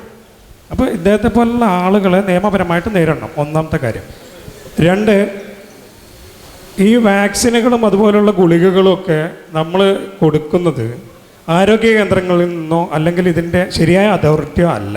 കാരണം അതിൻ്റെ സോഴ്സ് അല്ല പറഞ്ഞത്, ഇതിൻ്റെ വിതരണക്കാർ പലപ്പോഴും കുടുംബശ്രീ പ്രവർത്തകരും സാമൂഹ്യ പ്രവർത്തനം നടത്തുന്ന വനിതകളുമാണ്. ഇവരൊരു വീട്ടിൽ ചെല്ലുമ്പോൾ ഈ പകുതി അറിവുള്ള അല്ലെങ്കിൽ പത്രങ്ങളിൽ ഇപ്പോൾ നേരത്തെ ഖദീജ മുംതാസ് മാഡം പറഞ്ഞതുപോലുള്ള റിപ്പോർട്ടുകൾ വായിച്ച സാധാരണക്കാരായ കുറച്ചറിവുള്ള ആളുകൾ ഇവരോട് ചോദിക്കുകയാണ്, ഇത് കഴിച്ചാൽ തല ഇറങ്ങുമോ, നാളേക്ക് എന്തെങ്കിലും പറ്റുമോ? ഇവർ പറയും എനിക്കറിയില്ല. ഞങ്ങളോട് ഇവിടെ കൊണ്ടുവന്ന് തരാൻ പറഞ്ഞു, നിങ്ങൾ തന്നു, നിങ്ങൾ വേണമെങ്കിൽ കഴിക്കാം. അപ്പോൾ മന്തുഗുളികൻ്റെ വീട്ടിൽ എത്തിച്ചിട്ടുണ്ട്. അപ്പോൾ അതിലൊരു സംശയം കൂടെ ഉണ്ട്. സാധാരണയായിട്ട് നിലവിൽ ഞാൻ ഹൈപ്പർ ടെൻഷന് മരുന്ന് കഴിക്കുന്ന ആളാണ്. അപ്പോൾ എനിക്ക് കഴിക്കാൻ പറ്റുമെന്നും കൂടെ ഞാൻ ചോദിക്കണം അതിൻ്റെ ഇടയിൽ. അപ്പോൾ ഈ മന്തുഗുളികയ്ക്ക് അവരവരുടെ കൈ കൊണ്ടാണ് എടുത്തു തരുന്നത്. അതിനൊരു കവറിങ് പോലും ഇല്ല. അപ്പോൾ ഇത് ഒരു മോഡേൺ മെഡിസിനാണ് എന്ന് പോലും നമുക്ക് തോന്നൂല. ഇതിലൊക്കെ ചില സൈക്കോളജിക്കലായിട്ടുള്ള കാര്യങ്ങളില്ലേ? ഒരു കവറിങ് ഉള്ള ഒരു ഗുളികയാണെന്നുണ്ടെങ്കിൽ അതൊരു ഗുളികയാണ്, മരുന്നാണ് എന്നുള്ളൊക്കെ ഒരു ധാരണ. മറ്റത് ഇത് തീരെ ഒരു ഗൗരവം കൊടുക്കാതെ 3-4 ആൽബൻഡാസോൾ ഗുളികയും ഒരു 10-20 ഗുളികയും ഒരാൾ 3 കഴിക്കണം. ഇതിൻ്റെ മില്ലിഗ്രാം ഈ സാധാരണക്കാരനെ അറിയണില്ല. 3 ഗുളികയൊക്കെ കഴിച്ചാൽ, ഇപ്പോൾ 3 പാരസെറ്റാമോൾ കഴിച്ചാൽ അപ്പോൾ തലയിറങ്ങി വീഴും, അല്ലെങ്കിൽ 3 ഉറക്ക ഗുളിക കഴിച്ചു കഴിഞ്ഞാൽ ഇയാൾ ചത്തുപോകും എന്നൊക്കെയുള്ള ധാരണയുള്ള സാധാരണക്കാരനെ ഈ മില്ലിഗ്രാമിനനുസരിച്ച് വലിയ ഗുളികളും ചെറിയ ഗുളികളും ആക്കി കൊടുക്കുന്ന ഒന്നുകൂടെ നന്നായിരിക്കും. ഇത്തരം കാര്യങ്ങളെ എനിക്ക് സൂചിപ്പിക്കാം. മന്തിൻ്റെ കാര്യം പറയാം. ശരിയാണ്, നമ്മുടെ സർക്കാർ അത് ഇംപ്ലിമെൻ്റ് ചെയ്യുന്നത് വളരെ മോശമായ രീതിയിൽ തന്നെയാണ്. അവർക്ക് ഹെൽത്ത് വർക്കേഴ്സിന് വേണ്ട രീതിയിലുള്ള വിദ്യാഭ്യാസം കൊടുക്കുന്നില്ല, വേണ്ട രീതിയിലുള്ള പബ്ലിസിറ്റി പലപ്പോഴും കൊടുക്കുന്നില്ല. അപ്പോൾ ഈ മന്തിൻ്റെ കാര്യത്തിൽ മരുന്ന് കിട്ടിയ ഒരുപാട് പേഷ്യൻസ് എന്നെ ചോദിച്ചു, സാറേ ഞാൻ മറ്റേ മരുന്ന് കഴിക്കണ്ടേ, അപ്പോൾ ഇതിൻ്റെ കൂടെ കഴിക്കാൻ പറ്റുമോ, 3 കൂടി ഒരുമിച്ച് കഴിക്കണോ, ഭക്ഷണത്തിന് മുമ്പ് കഴിക്കണോ, ഭക്ഷണം കഴിഞ്ഞിട്ട് കഴിക്കണോ, ചോദ്യങ്ങൾ. പലപ്പോഴും ഇതൊന്നും കൊടുക്കുന്ന ആൾക്കാർക്ക് അറിയില്ല. ഞാൻ പറയുന്നത് സർക്കാരിൻ്റെ വീഴ്ചയാണ്, മെഡിക്കൽ പ്രൊഫഷണൽസിൻ്റെയും ഒരു പരിധി വീഴ്ച തന്നെ ഉണ്ട്, ഇല്ലയെന്ന് ഞാൻ പറയുന്നില്ല. അത് എനിക്ക് തോന്നുന്നു മൊത്തം ഒരു ശാസ്ത്രബോധത്തിൻ്റെ അഭാവം കൂടിയാണത്, മനസ്സിലായി. നമുക്ക് എന്താ പറയുക, ഇന്ന് എല്ലാ വിവരങ്ങളും നമുക്ക് വേണമെങ്കിൽ കിട്ടും, വളരെ എളുപ്പമാണ്, ലഭ്യമാണ്. ഈ ഫൈലേറിയാസിനെ പറ്റി ഞാനൊരു 2008 ഒരു ബ്ലോഗ് എഴുതിയിരുന്നു, അന്ന് ഈ തുടങ്ങിയ കാലത്ത്. അതിലന്ന് കുറേ സംശയങ്ങളൊക്കെ അതിൽ വന്നിരുന്നു. സെർച്ച് ഇന്നിപ്പോൾ എല്ലാവരും നെറ്റ് നോക്കുന്നതിന് സെർച്ച് ചെയ്താൽ ഇത് എന്താണ് സംഭവം എന്നും ഇതിൻ്റെ ഗുണങ്ങൾ എന്തൊക്കെയാണെന്ന്, മരുന്നുകൊണ്ട് എന്തെങ്കിലും പ്രശ്നം ഉണ്ടാകുന്ന എല്ലാം നമുക്ക് മനസ്സിലാവും വേണമെങ്കിൽ. അപ്പോൾ ഒരു ശാസ്ത്രബോധം വളർത്തിയിട്ട് നമ്മൾ തന്നെ എന്ന് പറഞ്ഞാൽ നമ്മളിതിൽ വിവരമുള്ള ഒരാൾ അവരുടെ കുടുംബ സ്ഥിതിക്ക് പറഞ്ഞ പോലെ മറ്റുള്ളവരോട് നമ്മളിതിന് പറഞ്ഞു കൊടുക്കാൻ സർക്കാർ ചെയ്യേണ്ടതാണ്, ചെയ്യുന്നില്ല എങ്കിലും നമ്മൾ കുറച്ച് പേർ അല്ലെങ്കിൽ ശാസ്ത്രബോധമുള്ള ആളുകൾ ഇത് ഒന്ന് പ്രചരിപ്പിക്കാൻ ഒരു പ്രത്യേക ഒരു ഇൻട്രസ്റ്റ് എടുത്ത് മനസ്സിലാക്കി ചെയ്യുന്നത് വളരെ നല്ലതായിരിക്കും എൻ്റെ ഒരു അഭിപ്രായം. ശരിയാണ്, ഇതിപ്പോൾ നമ്മൾ സർക്കാർ ചെയ്യണം എന്ന് പറഞ്ഞാൽ സർക്കാർ എന്ന് പറഞ്ഞാൽ നമ്മൾ തന്നെയാണ്, നമ്മൾ തന്നെ ഉണ്ടാക്കുന്ന സർക്കാരാണ്. പിന്നെ കവറിങ്ങിൻ്റെ കാര്യമൊക്കെ പറഞ്ഞു, ഇത് കോസ്റ്റ് കട്ടിംഗ് ആണ്. അതുകൊണ്ട് മരുന്നിന് മോശമൊന്നും വരില്ല. ഞാനൊക്കെ അതേ മരുന്ന് തന്നെയാണ് കഴിച്ചത്, ഒരു പ്രശ്നമില്ല. എനിക്കതിൻ്റെ വേറെ സാമ്പിളുണ്ടായി, ഞാൻ ഇതന്നെ കഴിക്കാമെന്ന് വിചാരിച്ചിട്ട് ഇതേ മരുന്നിനെ കഴിച്ചു. അതെ, മനസ്സിലായി. കോസ്റ്റ് കട്ടിംഗ് ആണ് ചെയ്യുന്നത് നല്ല രീതിയിൽ. ഇപ്പോൾ ഇത് UK വേറെ എവിടെയോ ചെയ്യുകയാണെങ്കിൽ വളരെ നല്ല സുന്ദരമായിട്ട് ചെയ്യായിരിക്കും. പക്ഷെ ഓരോന്നിനും അത്രയും കോസ്റ്റ് വരും. അപ്പോൾ നമ്മൾ ഏറ്റവും മിനിമം ചെയ്യുന്നു, അതും തെറ്റില്ലാന്നാണ് ഞാൻ പറയുന്നത്. നമ്മളത് ഈ കവർ ഉണ്ടെങ്കിലും ഇല്ലെങ്കിലും മരുന്നിനൊന്നും പറ്റില്ല. ഈ ഹെട്രസാൻ എന്ന് പറയുന്ന ഗുളികയാണത്. ഹെട്രസാൻ എന്ന് പറയുന്നത് ഇഷ്ടംപോലെ ആളുകൾ ഉപയോഗിക്കുന്നതാണ്. പലരും ഇനിയിപ്പോൾ അത് മരുന്ന് കമ്പനിയുടെ ഒന്നുമില്ല, അതിന് യാതൊരു വിലയില്ല. അതിന് ആക്ച്വലി പേറ്റൻറ്റും ഇല്ല, ആർക്ക് വേണമെങ്കിലും ഉണ്ടാക്കാം. ഏതാനും പൈസയെ വിലയുള്ളൂ. അപ്പോൾ അതേമാതിരി അത് വലിയ മരുന്ന് കമ്പനിക്ക് ഇത് കിട്ടാൻ വേണ്ടിയിട്ടുമല്ല, ഇഷ്ടംപോലെ ഉപയോഗിക്കുന്നതാണ്. തീരെ സൈഡ് എഫക്റ്റ് ഒന്നും ഇല്ലാത്തതാണ്. മറ്റേത് ആൽബൻഡസോൾ വരയുടെ ഗുളികയാണ്, അതും ഇഷ്ടംപോലെ എല്ലാവരും സ്വന്തമായിട്ട് തന്നെ വാങ്ങിച്ച് കഴിക്കുന്ന മരുന്നാണ്. അപ്പോൾ ഗവൺമെൻറ് തരുന്നു, എല്ലാവരും വീട്ടിലും കൊടുക്കുന്നു, അപ്പോഴാണ് ആൾക്കാർക്ക് സംശയം. എന്നാൽ ഇതവർ പൈസ കൊടുത്ത് വാങ്ങിച്ചാൽ, ഇപ്പോൾ ഹെട്രസാൻ 3 നേരം 21 ദിവസം പറഞ്ഞ് ട്രോപ്പിക്കൽ ഈസിനോഫിലിക്ക് നമ്മൾ എഴുതുന്നതാണ്. 21 ദിവസം അപ്പോൾ 63 ഗുളിക കഴിക്കുക, അതിനൊന്നും ഒരു പ്രശ്നമില്ല. ആൾ പൈസ വാങ്ങിച്ചിട്ട് കഴിക്കും, ഇത് പൊട്ടിച്ച് കഴിച്ച് സുഖമായിട്ട് കഴിക്കും. ഇതിങ്ങനെ കൊണ്ടു തരുന്നു. ഇതിലെന്തോ ഒരു ഗൂഢതന്ത്രമുണ്ടോ, ഒരു കോൺസ്പിറസി തിയറി വരുന്നതാണ്. അതെങ്ങനെ മറികടക്കാൻ നമ്മളൊക്കെ കൂടി ആലോചിച്ച് തീരുമാനിക്കണം. സാർ, എൻ്റെ ഒരു ചെറിയ സംശയം, നമ്മൾ ആദ്യം കൊടുത്തിരുന്നത് ഡൈ ഇഥൈൽ കാർബോക്സൈൻ എന്ന് പറയുന്നത് DEC ആയിരുന്നു എന്നാണ് ഞാൻ വിചാരിക്കുന്നത്. അത് ആദ്യം കൊടുത്ത ഒരാഴ്ചയ്ക്കുള്ളിൽ തന്നെ ആ ബാച്ച് ബാൻ ചെയ്യുകയും ആ മരുന്ന് മാർക്കറ്റിൽ നിന്നല്ല അത് വിഡ്രോ ചെയ്തതായിട്ടൊരു പത്രത്തിലുള്ള റിപ്പോർട്ടുണ്ടായിരുന്നു എന്നാണ് ഞാൻ വിചാരിക്കുന്നത്. 2, അങ്ങനെ ഒരു സാധനം എൻ്റെ ഓർമ്മയിൽ നിൽക്കുന്നത് ഞാൻ പറഞ്ഞതാണ്. ഞാനൊരു 16 വർഷം മെഡിക്കൽ ഫീൽഡിൽ വർക്ക് ചെയ്തിരുന്ന ഒരാളാണ്. അതിൻ്റെ കച്ചവട തൽപരത എനിക്ക് വ്യക്തമായിട്ടറിയും. ഓരോ മരുന്നിൻ്റെയും വിൽപ്പനയുടെ രീതിയും ശാസ്ത്രവും വ്യക്തമായി അറിഞ്ഞിട്ട് തന്നെയാണ് പറയുന്നത്. നമ്മളെ ഇന്ന് കേരളത്തിൽ ഡോക്ടേഴ്സ് എഴുതുന്ന മരുന്നുകളിൽ എത്ര ശതമാനം ആവശ്യത്തിന് എഴുതുന്നതുണ്ട്, എത്ര ശതമാനം ഈ മരുന്നുകളില്ലായിരുന്നെങ്കിലും രോഗികൾക്ക് രോഗത്തിന് ശമനം കിട്ടുന്നതുണ്ടായിരുന്നു എന്നുള്ളത്. കാരണം നമ്മളിവിടെ ജോസഫ് വടക്കഞ്ചേരി ആയാലും ആരായാലും കാണിച്ചു തരുന്ന ഉദാഹരണങ്ങൾ ഓരോ ഡോക്ടേഴ്സ് എഴുതുന്ന അമിതമായ, അപ്പോൾ അതിനൊരു ഉദാഹരണമായി പറയുകയാണെങ്കിൽ ഒരു വൈറൽ ഫീവറുമായിട്ട് വരുന്ന ഒരു രോഗിക്ക് തീർച്ചയായും ഒരു ആൻറ്റിബയോട്ടിക് എഴുതുന്നത് നമ്മളിവിടെ കാണുന്നുണ്ട്. ഇപ്പോൾ അതിന് അവർ തന്നെ പറയുന്ന, ഇവിടെ വെച്ച് തന്നെ ജോസഫ് വടക്കഞ്ചേരിയുടെയും ആളുകളുടെയും പരിപാടിക്ക് പങ്കെടുത്ത ആളാണ് ഞാൻ. അതിൽ അവർ പറഞ്ഞതിനകത്ത് വളരെ വ്യക്തമായി തോന്നിയത്, ഇവിടെ ആദ്യമായി ചിക്കൻ ഗുനിയ റിപ്പോർട്ട് ചെയ്തപ്പോൾ, കേരളത്തിൽ ആദ്യമായി ചിക്കൻ ഗുനിയ റിപ്പോർട്ട് ചെയ്തപ്പോൾ ആലപ്പുഴ, കൊല്ലം ജില്ലകളിൽ മരണസംഖ്യകളുണ്ടായിരുന്നു. അന്ന് കേരളത്തിലെ ആരോഗ്യവകുപ്പ് മന്ത്രിയായിരുന്ന ടീച്ചറെക്കുറിച്ച് വളരെ മോശമായ ഒരു കമൻറ്റ് വരെ വന്നു. ആരും ചിക്കൻ ഗുനിയ കൊണ്ടല്ല മരിക്കുന്നത്, പിന്നെ എന്തുകൊണ്ട് എന്നൊക്കെ ചോദിച്ചു. പക്ഷേ അതിനുശേഷം ചിക്കൻ ഗുനിയയുടെ ഡെത്ത് കേരളത്തിൽ തീരെ റിപ്പോർട്ട് ചെയ്യപ്പെട്ട് കാണുന്നില്ല. ഒരു സംശയം. 2, ചിക്കൻ ഗുനിയ വന്ന ആളുകളിൽ അതിന് ശേഷവും ഞാൻ വിചാരിക്കുന്നത്, ഞാൻ പറഞ്ഞു ഞാനതിനെ ഒരു ആധികാരികമായി കാര്യങ്ങൾ അവതരിപ്പിക്കാനുള്ള കഴിവുള്ള ആളല്ല. കുറച്ചു കാലം മരുന്ന് വിറ്റ പരിചയം മാത്രമേ ഉള്ളൂ.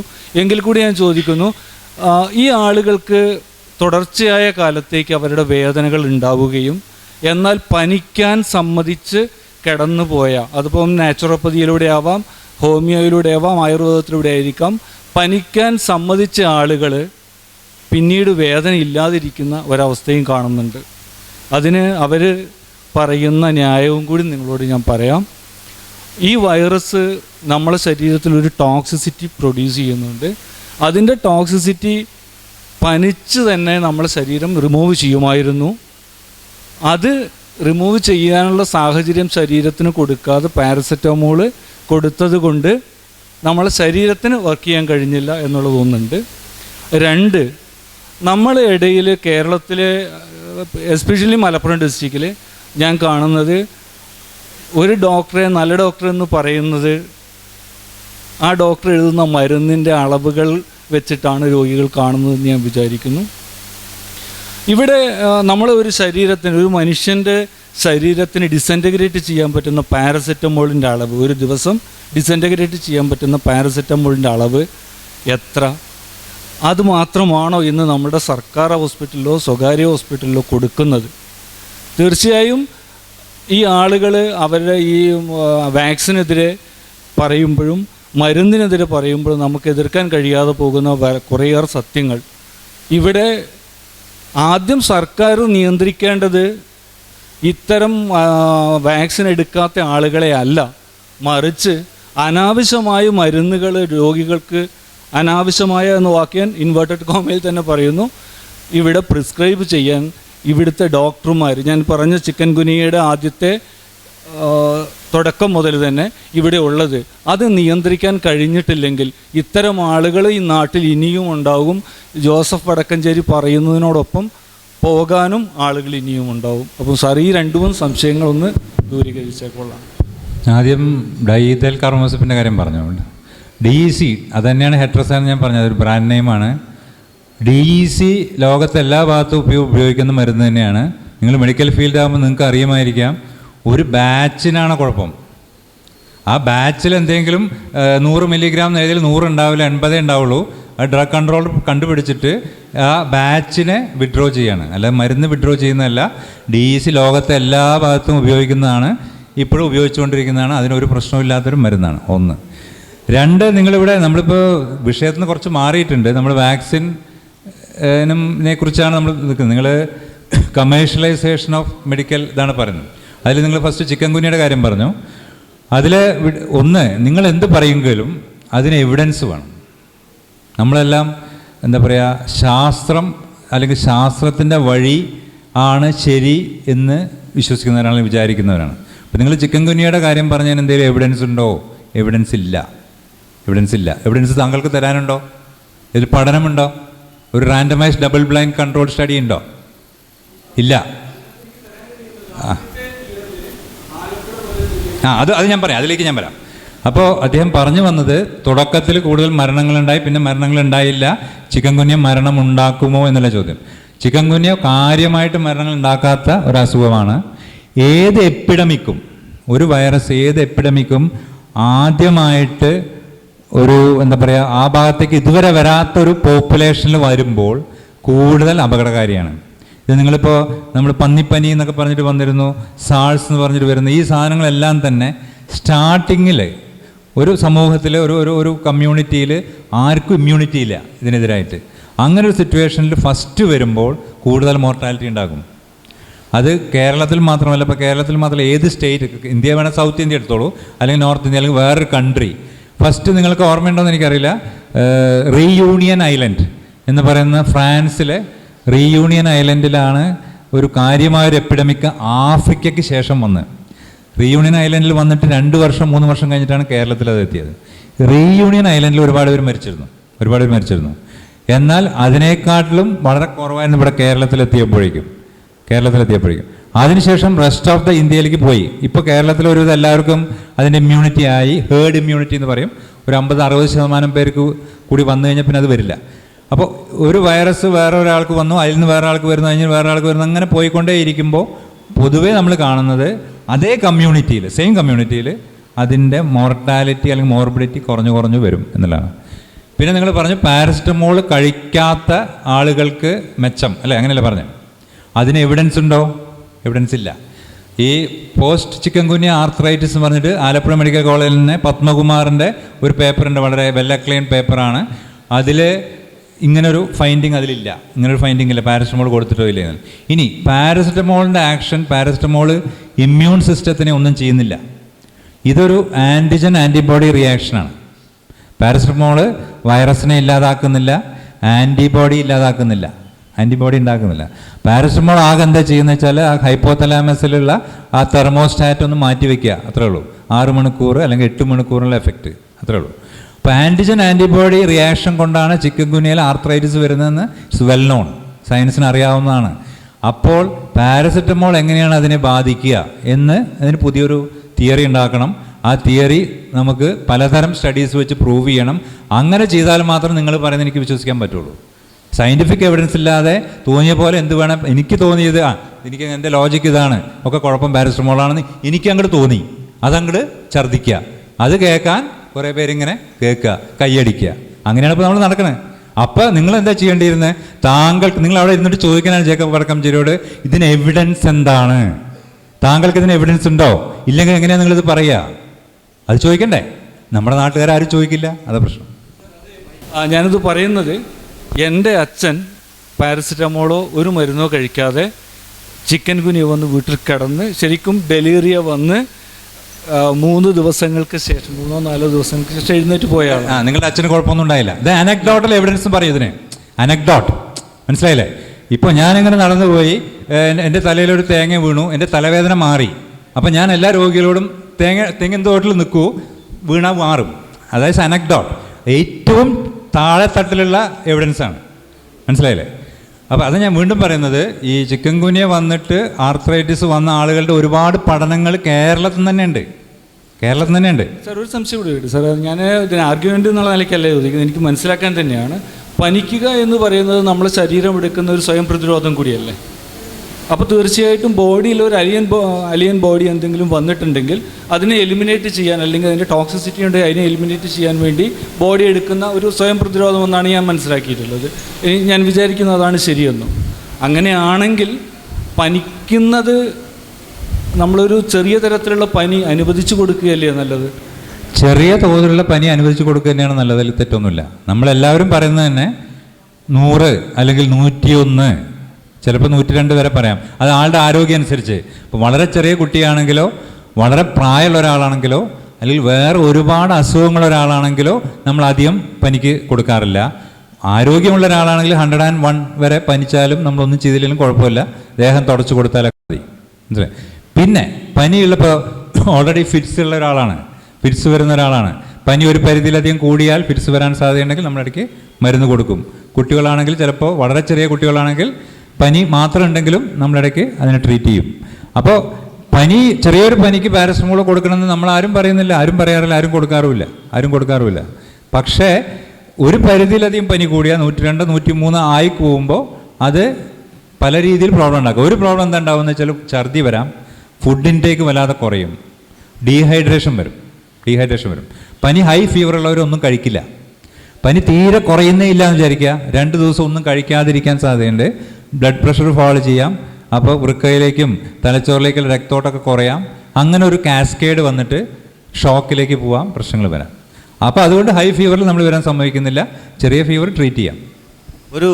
ഞാൻ പനിയുടെ കാര്യം പറഞ്ഞുകൊണ്ട് ഒരു കാര്യം പറയാം. അതായത് ജേക്കബ് വടക്കഞ്ചേരിയുടെ കോഴിക്കോടുള്ള മെഡിക്കൽ ഇൻസ്റ്റിറ്റ്യൂട്ട്, അദ്ദേഹം പറയുന്ന മെഡിക്കൽ ഇൻസ്റ്റിറ്റ്യൂട്ടിൽ നമ്മുടെ വീടിൻ്റെ അടുത്തുള്ള ഒരാൾക്ക് പനി വന്നിട്ട് കൊണ്ടുപോയി. അദ്ദേഹം ഈ വടക്കഞ്ചേരിയുടെ പ്രസംഗം കേട്ട് പ്രകൃതി ജീവനം നയിച്ചുകൊണ്ടിരുന്ന ഒരാളാണ്.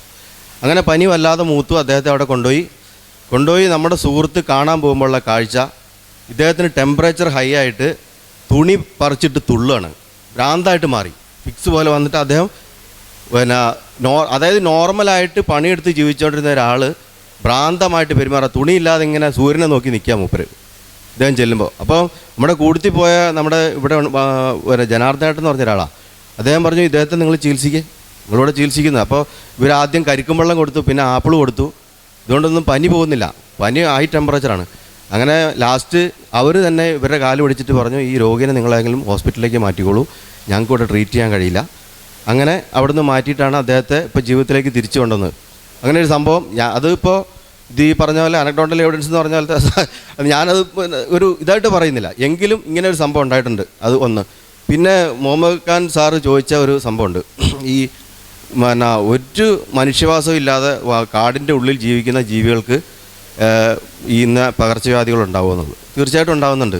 നമുക്കറിയാം റാബീസ് പോലെയുള്ള രോഗങ്ങൾ ഇഷ്ടംപോലെ മുയലുകൾക്കൊക്കെ ഉണ്ടായിട്ടുള്ള റിപ്പോർട്ടുകൾ വനത്തിൻ്റെ ഉള്ളിൽ നിന്ന് വന്ന പുറത്തേക്ക് വന്ന റാബീസിൽ തന്നെ ടെസ്റ്റ് ചെയ്തിട്ടുണ്ട്. പിന്നെ വനത്തിൻ്റെ ഉള്ളിൽ 2 പോത്ത് തമ്മിൽ കൊത്തുകൂടിയിട്ട് അതിന് മുറിവുണ്ടായി കഴിഞ്ഞാൽ അത് സെപ്റ്റിക്കായിട്ട് മരിച്ചു വേണം നമുക്ക് നമ്മുടെ കൺദൃഷ്ടി കണ്ടുകൊണ്ടിരിക്കുന്ന കാര്യമാണ് ഒന്നത്. പിന്നെ എനിക്കൊരു സംശയം കൂടിയുണ്ട്, ഈ റാബീസ് എൻ്റെ മോള് ഇത് എടുത്തിട്ടില്ല, റുബല്ല എടുത്തോ ഇല്ലെന്ന് എനിക്കറിയില്ല. കാരണം ഇപ്പോൾ ഈ അടുത്ത കാലത്താണല്ലോ സ്കൂളിൽ കൊടുക്കാൻ തുടങ്ങി. അപ്പോൾ എൻ്റെ മോൾക്ക് ഇപ്പോൾ 20 വയസ്സായി. അപ്പോൾ അവൾ ഇപ്പോൾ ഫൈനൽ ഡിഗ്രിയാണ്. അപ്പോൾ ഈ റുബല്ല വാക്സിൻ ഇനി എടുക്കാനുള്ള മാർഗ്ഗം എന്താണ്? അത് എൻ്റെ മോള് പ്രസവിച്ചത് പ്രൈവറ്റ് ഹോസ്പിറ്റലിലാണ്. അപ്പോൾ ഈ റുബല്ല കിട്ടിയിട്ടുണ്ടോ ഇല്ലയോ എന്ന് എനിക്ക് ഉറപ്പൊന്നുമില്ല. അതുകൊണ്ട് എടുക്കാൻ എപ്പോൾ എന്താണ് ചെയ്യേണ്ടതെന്ന് പറഞ്ഞ് നന്നായിരുന്നു. റുബല്ല എടുക്കാം, അവൈലബിൾ ആണ്, എടുക്കാം. റുബല്ല തന്നെ ഉണ്ട്, അവൈലബിൾ ആണ്, എടുക്കാം. എനിവേ എന്തായാലും കുട്ടി ഉണ്ടാകുന്നതിന് മുമ്പ്, പ്രഗ്നൻസിക്ക് മുമ്പ് എന്തായാലും നിർബന്ധമായിട്ട് എടുക്കണം.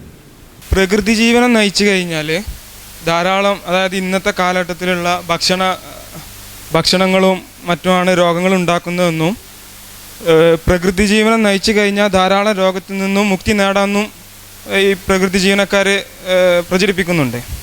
അപ്പോൾ അങ്ങനെയുള്ള ജീവിതശൈലിയിൽ കൂടെ രോഗത്തെ ചെറുക്കാൻ സാധിക്കുമോ?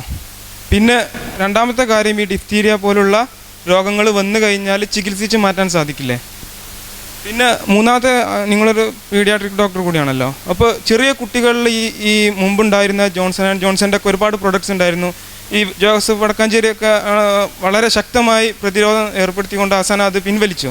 അപ്പോൾ അതിൽ വളരെ എന്തെങ്കിലും ശാസ്ത്രീയമായ യുക്തിയുണ്ടോ? ആ കാര്യങ്ങൾ എന്താ പറയുക, മറ്റു രോഗങ്ങൾക്ക് കാരണമായിരുന്നോ, അല്ലെങ്കിൽ സർക്കാർ അതിനെ യുക്തിപരമല്ലാത്ത രീതിയിൽ നിരോധിക്കപ്പെട്ടതാണോ എന്നുള്ള ഒരു സംശയം. കാരണം ആ സാധനം ഞാൻ വളരെ ഇഷ്ടപ്പെടുന്ന സാധനം, മോയ്സ്ചറൊക്കെ കീപ്പ് ചെയ്യുന്നൊരു സാധനമായിരുന്നു. അപ്പോൾ അത് മാർക്കറ്റിൽ നിന്ന് നഷ്ടപ്പെട്ടുകൊണ്ട് തന്നെ അങ്ങനെ ഒരു പ്രയാസം നമ്മൾ അനുഭവപ്പെടുന്നുണ്ട്. അപ്പോൾ അത് ശാസ്ത്രീയമായ പഠനങ്ങൾക്ക് അടിസ്ഥാനമായിട്ടായിരുന്നോ സർക്കാർ നിരോധിച്ചതെന്ന് കൂടി വിശദീകരിച്ചു തരാൻ.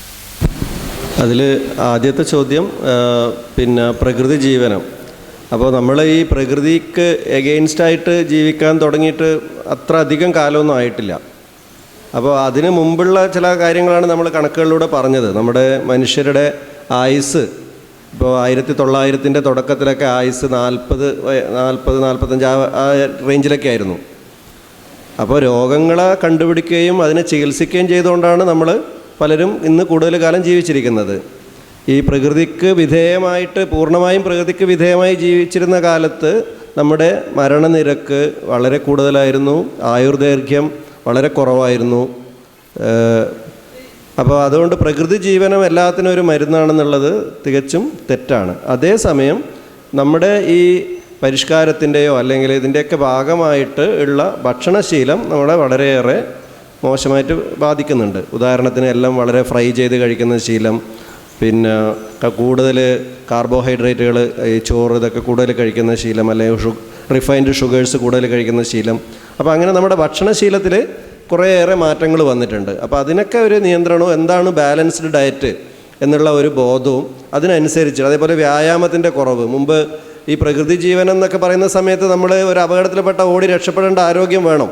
ഇന്നിപ്പോൾ അത് നമുക്ക് അപകടങ്ങൾ കുറവായതുകൊണ്ട് ഓട്ടവും ചാട്ടവും ഒന്നും വേണ്ട. അപ്പോൾ അങ്ങനെയുള്ള ഈ നമ്മുടെ അപകട സാധ്യതകൾ കുറഞ്ഞതുകൊണ്ടും ഭക്ഷണം കൂടുതൽ അവൈലബിൾ ആയതുകൊണ്ടും ഒക്കെയുള്ള കുറേ പ്രശ്നങ്ങൾ. അപ്പോൾ അതിലുള്ള നിയന്ത്രണമാണ് പ്രകൃതി ജീവനം എന്നുള്ളതുകൊണ്ട് ഉദ്ദേശിക്കുന്നതെങ്കിൽ നല്ലതാണ്. അതേസമയം ഈ വേവിച്ചിട്ട് കഴിക്കേണ്ട സാധനങ്ങളെല്ലാം അരക്കി കലക്കി കുടിക്കുക, അങ്ങനെയുള്ള പരിപാടിയൊക്കെ ആണെങ്കിൽ അത് തികച്ചും തെറ്റാണ്. അതിലൊന്നും യാതൊരു ശാസ്ത്രീയതയും ഇല്ല.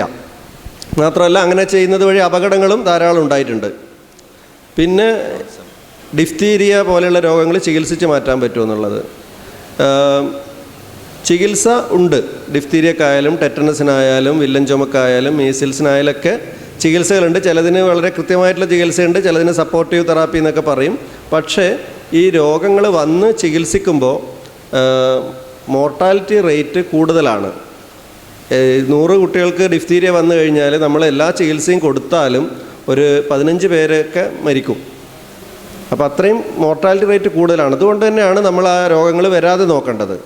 ഇപ്പോൾ വില്ലൻ ചുമ വന്നു കഴിഞ്ഞാൽ കുട്ടി ചിലപ്പോൾ രക്ഷപ്പെടുമായിരിക്കും, പക്ഷേ ആ കുട്ടിയുടെ പ്രതിരോധശേഷി കുറയും, പോഷകാഹാരക്കുറവ് വരും, അങ്ങനെ കുറേ പ്രശ്നങ്ങൾ. അപ്പോൾ അങ്ങനെയുള്ള പ്രശ്നങ്ങൾ കൂടെ മുന്നിൽ കണ്ട് വേണം നമ്മൾ ഇതൊക്കെ വന്ന് ചികിത്സിച്ചാൽ മതിയോ അതോ വരാതെ നോക്കണോ. ഇപ്പോൾ തീരെ അപകടമില്ലാത്തൊരു രോഗം, ജലദോഷമൊക്കെ നമ്മൾ വാക്സിനോ കാര്യങ്ങളൊന്നും കൊടുക്കുന്നില്ല. എന്ന് വെച്ചാൽ അതൊക്കെ നിസ്സാരമായ പ്രശ്നങ്ങളാണ്. അങ്ങനെ അതുകൊണ്ട് അപ്പം ഓരോ അസുഖത്തിൻ്റെയും ആ പ്രഹരശേഷി അല്ലെങ്കിൽ എത്രമാത്രം സീരിയസ് ആയിട്ട് വരാമെന്നൊക്കെ അനുസരിച്ചിട്ടാണ് വാക്സിൻ വേണോ വേണ്ടയോ എന്നൊക്കെ തീരുമാനിക്കുക. അപ്പോൾ ഡിഫ്തീരിയ, ടെറ്റനസിനൊക്കെ നിർബന്ധമായിട്ടും വാക്സിൻ മൂലം തടയേണ്ട അസുഖങ്ങൾ തന്നെയാണ്. പിന്നെ മൂന്നാമത് പറഞ്ഞത് ജോൺസൺ ആൻഡ് ജോൺസൺ. അപ്പോൾ ഈ ജോൺസൺ ആൻഡ് ജോൺസൺ നമ്മളാരും ജോൺസൺ ആൻഡ് ജോൺസൻ്റെ ഒരു സപ്പോർട്ടറോ ഒന്നുമല്ല. നമ്മുടെ നാട്ടിൽ അവൈലബിൾ ആയിട്ടുള്ള എത്രയോ ബ്രാൻഡുകളിൽ ഒന്ന് മാത്രമാണ് ജോൺസൺ ആൻഡ് ജോൺസൺ. പക്ഷേ ഈ ജോയ്ക്കബ് വടക്കഞ്ചേരി അതിനെ വിളിക്കുന്നത് ക്യാൻസർ ആൻഡ് ക്യാൻസർ എന്നാണ്, അല്ലേ? അദ്ദേഹം പറയുന്നത് കുട്ടികളുടെ അടുത്ത് പോലും വെക്കാൻ പാടില്ല എന്ന് അതിൻ്റെ മുകളിൽ ലേബൽ ചെയ്ത് വെച്ചിട്ടുള്ള ആ സാധനമാണ് നമ്മൾ കുട്ടികളെ തേപ്പിക്കുന്നത്. അപ്പോൾ ഇയാൾ വാചക കസർത്താണ്. അപ്പോൾ അതിന് മുകളിൽ എഴുതിയിട്ടുണ്ട് keep out of reach of children. അതിപ്പോൾ എല്ലാ സാധനങ്ങളിലും എഴുതി വെക്കുന്നതാണ്. ഇത് കുട്ടി എടുത്ത് കഴിച്ചാൽ അപകടമാണ്, നേരത്ത് വരട്ടേണ്ട സാധനം എടുത്ത് കഴിച്ചാൽ അപകടമാണ്. അതുകൊണ്ട് ഇതിനെല്ലാം എഴുതി വെക്കും keep out of reach of children. അതിനെ എടുത്തിട്ട് അതൊക്കെ നമ്മുടെ ആൾക്കാർ വിശ്വസിക്കുന്നുണ്ടല്ലോ എന്ന് സത്യം പറഞ്ഞാൽ നേരത്തെ ആരൊക്കെയോ ചോദിച്ചു ഇവരെന്തുകൊണ്ട് അന്നേ നേരിട്ടില്ല. അന്ന് സത്യം പറഞ്ഞാൽ നമ്മളൊക്കെ വിചാരിച്ചത് ഇതൊക്കെ ഒരു ഭാഗത്തുനിന്ന് ചില ആൾക്കാർ ഇങ്ങനെ പറയും, ഇതൊന്നും നമുക്ക് വളരെ ക്ലിയറായിട്ട് അറിയാം ഇതൊക്കെ പൊട്ടത്തെറ്റുകൾ വിഡ്ഢിത്തങ്ങളാണെന്നുള്ളത്. പക്ഷേ ജനങ്ങൾക്കും ഇത് മനസ്സിലാവുന്നൊക്കെയാണ് നമ്മൾ വിചാരിച്ചത്. അപ്പോൾ നമ്മൾ വെറുതെ അയാൾക്കെതിരെ നടപടി എടുത്ത് ഇയാൾക്ക് കൂടുതൽ പ്രചാരം കൊടുത്ത് കൂടുതൽ ആൾക്കാരുടെ ഇടയിൽ ഇയാളുടെ മെസ്സേജ് എത്തിക്കണ്ടെന്നുള്ള ഒരു ധാരണയാണ് നമുക്കുണ്ടായത്. പക്ഷേ ഇങ്ങനെയുള്ള വിഡ്ഢിത്തങ്ങളൊക്കെ വിശ്വസിക്കുന്ന വലിയൊരു വിഭാഗം നമ്മുടെ ഇടയിലുണ്ട് എന്നുള്ള ശരിക്ക് ഒരു ഞെട്ടലോട് കൂടിയാണ് നമ്മൾ മനസ്സിലാക്കുന്നത്. ഞങ്ങൾ ഒരിക്കലും വിചാരിച്ചിട്ടില്ല ഇതൊക്കെ വിശ്വസിക്കാൻ പറ്റുന്ന ആൾക്കാരാണ് കേരളത്തിലുള്ള വിദ്യാസമ്പന്നരായ ആൾക്കാർ. അത് ഇപ്പോഴാണ് നമുക്ക് അതിൻ്റെ ആ തീവ്രത നമ്മൾ സത്യം പറഞ്ഞാൽ ഇപ്പോൾ അടുത്ത കാലത്താണ് മനസ്സിലാക്കിയിരിക്കുന്നത്. ഈ പ്രൊഡക്റ്റുകളൊക്കെ വിദേശത്തൊക്കെ അവൈലബിൾ ആണ്. അപ്പോൾ അല്ല, നിരോധിച്ചതായിട്ട് എനിക്കറിയില്ലല്ലോ. ജോൺസൺ ആൻഡ് ജോൺസന്റെ ഏതെങ്കിലും പ്രോഡക്റ്റ് നിരോധിച്ചതായിട്ട് അറിഞ്ഞു? നിരോധിച്ചിട്ടൊന്നുമില്ല, എവിടെ എപ്പോഴും അവൈലബിൾ അല്ലേ. നിങ്ങൾ ഏത് കടയിലും പിന്നെ പഴയ ആളുകൾക്ക് അതായത് ഈ ഇതിൻ്റെ കാര്യത്തിൽ ഇതിൻ്റെ ഒന്നും ആവശ്യമില്ല എന്നുള്ളതാണ് നമ്മൾ പറയുന്നത്. അല്ല, ഇത് ഭയങ്കരമായ മാരകമായ രോഗം ഉണ്ടാക്കുന്ന സാധനമൊന്നുമല്ല. ഇതിൻ്റെ ഒന്നും ആവശ്യമില്ല. നമ്മൾ വെറുതെ പൈസ ചിലവാക്കി കൊടുക്കേണ്ട കാര്യമില്ല. യൂസ് ചെയ്യുന്നതുകൊണ്ട് ഒരു ബേബി പൗഡർ, ബേബി ലോഷൻ എന്നൊക്കെ പറഞ്ഞിട്ടല്ലേ പറയുന്നത്. അങ്ങനെ ഒരു കുട്ടികൾക്ക് പ്രത്യേകമായിട്ട് സജസ്റ്റ് ചെയ്യേണ്ട യാതൊരു പ്രത്യേകതയും അവരുടെ പ്രോഡക്ട്സിന് ഇല്ല. അതുകൊണ്ട് ഡോക്ടർമാരൊന്നും അത് പ്രത്യേകിച്ച് റെക്കമെൻഡ് ചെയ്യലോ ഒന്നുമില്ല. പിന്നെ എല്ലാത്തിൻ്റെയും പരസ്യം ചെയ്യാനുള്ള ഒരു വഴി ഇതാണെന്ന് മാത്രം. ഡോക്ടർ റെക്കമെൻഡ് ചെയ്യുന്നു, എന്ത് ഡോക്ടർ, അതൊന്നുമില്ല. പഴയ ആളുകൾ ആയുർദൈർഘ്യം കുറവായിരുന്നു എന്നും പറഞ്ഞു. പഴയ ആളുകളെ ആയുർദൈർഘ്യം കുറവായിരുന്നു എന്നും പറഞ്ഞു. പക്ഷെ അത് അങ്ങനെയല്ലല്ലോ ഈ പ്രകൃതി ജീവനക്കാർ പ്രചരിപ്പിക്കുന്നതും. നമ്മുടെ അനുഭവത്തിലും പ്രായം ചെന്ന ആളുകൾ കൂടുതൽ, അതായത് പഴയ ആളുകൾ കൂടുതൽ പ്രായത്തിലും ആരോഗ്യവാന്മാരായി നടക്കുന്നതാണല്ലോ നേരിട്ട് കാണാൻ സാധിക്കുന്നത്. നമ്മളെ നാട്ടിലുണ്ട് ഏകദേശം 95-100 വയസ്സായ ആള് വളരെ ആരോഗ്യവാനായിട്ട് നടക്കുന്നതായിട്ട് കാണാൻ സാധിക്കും. 1-2 ആളല്ലേ ഉള്ളൂ അങ്ങനെ. എനിക്കറിയാം. അപ്പോൾ എൻ്റെ മുത്തച്ഛൻ്റെ വീട് ഇവിടെ വളരെ അടുത്താണ്. 60ാം പിറന്നാൾ വളരെ ഗംഭീരമായിട്ട് 1975 ആഘോഷിച്ചു. അന്ന് 60ാം പിറന്നാൾ ഷഷ്ടി പൂർത്തി ആഘോഷിക്കുക എന്ന് പറഞ്ഞാൽ വലിയ കാര്യമാണ്. അന്ന് 60 എത്തുന്നവർ പല തറവാടുകളിൽ 60 എത്തുന്നവർ വളരെ കുറവാണ്. എൻ്റെ അച്ഛൻ്റെ തറവാട്ടിലും അങ്ങനെ തന്നെയാണ്. ഇന്ന് ഷഷ്ടി പൂർത്തി എല്ലാവരും മറച്ചു വയ്ക്കുക. ഇന്നാരും എത്ര വയസ്സായി അപ്പോൾ ഷഷ്ടി പൂർത്തി ഒന്നും ആഘോഷിക്കണം, അതൊക്കെ എന്താണ് അങ്ങനെ. ഇപ്പോൾ 70, 84, 90 അല്ലേ. നിങ്ങൾ പറയുന്നത് അന്ന് ചില ആളുകൾ 90 വയസ്സ് വരെ ജീവിച്ചിരുന്നു, അതാണ് ഉദ്ദേശിക്കുന്നത്. നമ്മൾ ആയുർദൈർഘ്യം എന്ന് പറഞ്ഞാൽ എന്താ ഉദ്ദേശിക്കുന്നത്? ആവറേജാണ് അല്ലേ. ഒരാൾ ജനിച്ചിട്ട് ഒരു കുട്ടി ജനിക്കുമ്പോൾ ആ കുട്ടി ജീവിക്കാനുള്ള ഏകദേശ സാധ്യത അന്നത്തെ സ്റ്റാറ്റിസ്റ്റിക്സ് വെച്ചിട്ട് എനിക്ക് തോന്നുന്നത് ഈ 1900-കളിലൊക്കെ 30ആണ്. അത് ഇന്നിപ്പോൾ 80-കളാണ് കേരളത്തിൽ നിൽക്കുന്നത്. അത്രയും മാറ്റം ഒരു 100 വർഷം കൊണ്ട് അല്ലെങ്കിൽ 120 വർഷം കൊണ്ട് ഉണ്ടായിട്ടുണ്ട്. സ്റ്റാറ്റിസ്റ്റിക്സ് ആണത്. ഇന്ത്യയിൽ ഇവിടെ മാത്രമല്ല, ലോകത്തിലെല്ലാ ഭാഗത്തും ഇതുണ്ടായിട്ടുണ്ട്. നമ്മൾ ഈ വാക്സിനേഷനെ കുറിച്ച് പറഞ്ഞല്ലോ. അപ്പോൾ അത് കുട്ടികൾക്ക് കൊടുത്തപ്പോൾ എൻ്റെ അയലോക്കത്തെ വീട്ടിൽ ഒരു കുട്ടിക്ക് ആദ്യത്തെ, രണ്ടാമത്തെ, മൂന്നാമത്തെയും തവണ പിന്നെ ഈ വാക്സിനേഷൻ തുടർച്ചയായിട്ട് പിന്നെ കുട്ടികൾക്ക് കൊടുക്കേണ്ടത് കൊടുത്തു. ഒരു ആൺകുട്ടിയാണ്, ഇപ്പോൾ ഒരു 10-22 വയസ്സുള്ള കുട്ടിയാണ്. 5ാമത്തെ വയസ്സിൽ ഈ കുട്ടികൾക്ക് തുടയിൽ കുത്തിവെക്കുന്ന ഒരു കുത്തിവെപ്പുണ്ട് ഉണ്ടല്ലോ, അതിൻ്റെ പേരെനിക്ക് തുടയിൽ 5ാമത്തെ വയസ്സാവുന്ന കുട്ടിക്ക് തുടയിൽ കുത്തിവെക്കുന്ന ഒരു കുത്തിവെപ്പുണ്ട്, അതിൻ്റെ പേരെനിക്ക് ഓർമ്മയില്ല. അത് കൊടുത്തതിന് ശേഷം ഈ കുട്ടിക്ക് ഒരു പനി വന്ന് ഈ കാല് തളർന്നു പോയി, പോളിയോ ബാധിച്ച് തളർന്നു പോയി. അപ്പോൾ അതുവരെയുള്ള ഈ പിന്നെ ആ ഒരു പിന്നെ ഇത് കൊടുത്തിരുന്ന അത് മാറിയിട്ട് ഈ കുത്തിവെപ്പ് എടുത്തത് കൊണ്ടാണ് ഈ കുട്ടിയുടെ കാല് തളർന്നു പോയതെന്ന് പറഞ്ഞാൽ ഞങ്ങളുടെ നാട്ടിലൊക്കെ ആ ഒരു സമയത്ത് 10-20 വർഷം മുന്നേ നല്ല പ്രചരണം ഉണ്ടായി. അതിൻ്റെ ഭാഗമായിട്ട് അവിടെ ഉണ്ടായിരുന്ന കുറേ കുട്ടികൾക്ക് ഈ കുത്തിവെപ്പ് എടുത്തിട്ടില്ല. അപ്പോൾ ഏതെങ്കിലും പിന്നെ സാധ്യത അങ്ങനെ ഈ കുത്തിവെപ്പ് എടുത്ത കുട്ടികൾക്ക് പോളിയോ പിന്നെ വരാൻ ഉണ്ടോ? അങ്ങനെ എന്തെങ്കിലും നിങ്ങളുടെ പിന്നെ ഈ ജീവിതാനുഭവത്തിൽ അല്ലെങ്കിൽ നിങ്ങളുമായിട്ട് ബന്ധപ്പെട്ട ഇതിലുണ്ടായിട്ടുണ്ടോ എന്നാണ് ഒരു ചോദ്യം. പിന്നെ മറ്റൊന്ന്, ഇപ്പോൾ നമ്മൾ പിന്നെ ഈ നമ്മുടെ നാട്ടിലൊക്കെ വിദ്യാഭ്യാസമുള്ള കുറേ ആളുകൾ നമ്മൾ ചെറിയ കുട്ടികളെന്നും ഈ പിന്നെ പീഡിയാട്രിഷ്യൻ്റെ അടുത്തേക്ക് കൊണ്ടുപോകുന്നതിനൊക്കെ അപ്പുറത്ത് കൂടുതൽ പിന്നെ ഹോമിയോ അല്ലെങ്കിൽ പിന്നെ ആയുർവേദം ഇങ്ങനത്തെ ഇതിലേക്കാണ് കൊണ്ടുപോകുന്നത്. അപ്പോൾ എൻ്റെയൊക്കെ സുഹൃത്തുക്കളായ കുറേ വിദ്യാഭ്യാസമുള്ള വില്ലേജ് ഓഫീസർ അല്ലെങ്കിൽ പിന്നെ അങ്ങനെ നല്ല ഉയർന്ന സർക്കാർ ജോലിയിലൊക്കെ ജോലി ചെയ്യുന്ന കുറേ ആളുകളൊക്കെ അവർ പറയുന്നത് ഇപ്പോൾ തന്നെ കുട്ടികൾക്ക് ഇത് കൊടുത്തിട്ട് ആൻറ്റിബയോട്ടിക്കുകൾ കൊടുത്തിട്ട് അവരുടെ ആന്തരികാവയവങ്ങൾ വെറുതെ പിന്നെ നശിപ്പിക്കേണ്ട. അതൊക്കെ ഈ പ്രകൃതി ചികിത്സയുടെ അല്ലെങ്കിൽ ഇപ്പോൾ വളരെ പെട്ടെന്നൊരു 10 വർഷത്തിന് ഉള്ളിൽ കടന്നു വന്ന ഈ പിന്നെ പുതിയ ഈ പരിപാടികളൊക്കെ. പണ്ടൊക്കെ ഞാൻ ആശുപത്രിയിൽ പോയി അഡ്മിറ്റ് ആവുന്നതായിരുന്നു കാര്യമായിട്ടുണ്ടായിരുന്നു, പ്രകൃതി ചികിത്സയ്ക്കൊന്നും അങ്ങനെ പോയിരുന്നില്ല. ഒരു 10-15 എൻ്റെയൊക്കെ കുട്ടിക്കാലത്ത് അങ്ങനെ ചരടകൂതി കെട്ടുന്നല്ലാണ്ട് മറ്റ് ഈ പിന്നെ പട്ടിണി അടക്കാനൊന്നും പറഞ്ഞിരുന്നില്ല, നല്ലോണം കഴിക്കാനോ പറഞ്ഞിരുന്നു, ഉണ്ടോനെ ഊക്കുള്ളൂ എന്നൊക്കെ പണ്ട് ഇങ്ങനെ കാരണവർ പറഞ്ഞിട്ടുണ്ട്. ഇപ്പോൾ ഇവർ അപ്പോൾ ഇത് ചുരുക്കമാണ്. പിന്നെ അപ്പോൾ ഇതിൻ്റെ ഒരു നമ്മൾ കരുതുന്നതിനൊക്കെ അപ്പുറത്ത് മോഡേൺ സയൻസിനൊക്കെ അപ്പുറത്തേക്ക് ഇത്തരത്തിലുള്ള തട്ടിപ്പ് വ്യവസായം വളർന്നു വരുന്നുണ്ട്. നമ്മളെപ്പോലെ ഈ വിദ്യാഭ്യാസമുള്ള ആളുകൾ തന്നെയാണ് ഏറ്റവും കൂടുതൽ അതിൻ്റെ പിന്നെ പ്രചാരകരായിട്ട് മാറുന്നത്. അവരുടെയൊക്കെ ഇങ്ങനെ ആ ഒരു സംശയം ദൂരീകരിക്കാൻ ഇപ്പോൾ സാധാരണ ബന്ധമുള്ള ഡോക്ടർമാർ അടക്കമുള്ള ആളുകളാണെങ്കിലും അത് അവർക്ക് ഒരു പിന്നെ ശരിയായ നമുക്ക് തന്നെ ഇപ്പോഴും പലപ്പോഴും അത്തരത്തിലുള്ള സംശയങ്ങളുണ്ട്. ഇപ്പോൾ കഴിഞ്ഞ ആഴ്ചയിൽ തന്നെ ഞാനൊരു വയറിന് ചെറിയ പ്രശ്നം വന്നിട്ട് നേരെ പോയത് ഹോമിയോ ഡോക്ടറെ അടുത്തേക്കാണ്. അപ്പോൾ പിന്നെ നമുക്കതൊരു മരുന്നാണ് അല്ലെങ്കിൽ വലിയൊരു കുഴപ്പമില്ലാത്ത മറ്റത് മെഡിക്കൽ ഗവൺമെൻറ് ഹോസ്പിറ്റലിൽ പോയാൽ ഒരുപാട് സമയം വരി നിൽക്കണം, ആ ഒരു ടെൻഷനൊന്നുമില്ല. ഇത് നേരെ ചെല്ലുക, ഓടി ചെല്ലുക, പരിപാടി നടക്കും, ഒരു മരുന്ന് തരും, വേറെ സൈഡ് എഫക്റ്റ് ഒന്നുമില്ല. ഇതാണ് അതിൻ്റെ കിട്ടിയൊരു പ്രചാരം. അതിൽ ഡിഫ്തീരിയ തുടയിലെടുക്കുന്ന കുത്തിവയ്പ്പ്, അത് DPT എന്നുള്ള വാക്സിനാണ്. ഒരു 25-30 കൊല്ലമൊക്കെ മുമ്പായിരുന്നെങ്കിൽ നമ്മുടെ നാട്ടിൽ ധാരാളം ആൾക്കാർക്ക് പോളിയോ നമ്മുടെ സമൂഹത്തിലുള്ള സമയത്താണെങ്കിൽ ഒരു ഇൻട്രാമസ്കുലർ ഇഞ്ചക്ഷൻ എടുത്താൽ ഓൾറെഡി പോളിയോ വൈറസ് നമ്മുടെ ശരീരത്തിൽ പ്രവേശിച്ച് കഴിഞ്ഞ ഒരു സമയത്ത് ഒരു ഇൻട്രാമസ്കുലർ ഇഞ്ചക്ഷൻ എടുത്താൽ ആ മസിലിന് അത് ബാധിക്കാനും പാരാലിസിസ് വരാനും ഒക്കെയുള്ള ചെറിയൊരു സാധ്യത ഉണ്ടായിരുന്നു. അത് അത്രയും കാലങ്ങൾക്ക് മുമ്പ്. ഇയാൾ എത്ര പ്രായമുള്ള ആളാണ്? ഒരു പക്ഷേ അങ്ങനെ ആയിരിക്കാം ഇതാണെങ്കിൽ. അതായത് പോളിയോ വൈറസ് നമ്മളെ ബാധിച്ചിരിക്കുന്ന ഒരു സമയത്താണ് നമ്മൾ ഒരു ഇൻട്രാമസ്കുലർ ഇഞ്ചക്ഷൻ എടുക്കുന്നെങ്കിൽ ആ പർട്ടിക്കുലർ മസിലിന് പാരാലിസിസ് വരാനുള്ള സാധ്യത കുറച്ച് കൂടുതലാണ്.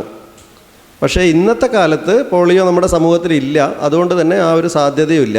പക്ഷെ അന്ന് നമുക്കറിയാലോ, വാക്സിനൊന്നും 100% സുരക്ഷിതമൊന്നും അല്ല.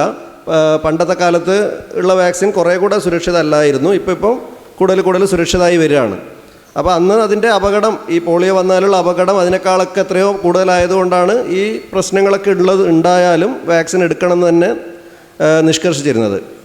അപ്പോൾ അത് ഒരുപക്ഷെ അങ്ങനെ ആയിരിക്കാം, ഒരുപക്ഷെ തീരെ റിലേറ്റഡ് അല്ലാണ്ടും വരാം. ഉദാഹരണത്തിന് നമുക്കെല്ലാം അറിയാം, മറ്റേ നമ്മുടെ ഫിലിം സ്റ്റാർ ഗിന്നസ് പക്രു ഇല്ലേ, അദ്ദേഹം അയാളുടെ ഷോർട്ട് സ്റ്റേച്ചറിനൊക്കെ കാരണമായിട്ട് പറയുന്നത് പോളിയോ തുള്ളിമരുന്ന് കൊടുത്തു എന്നാണ്.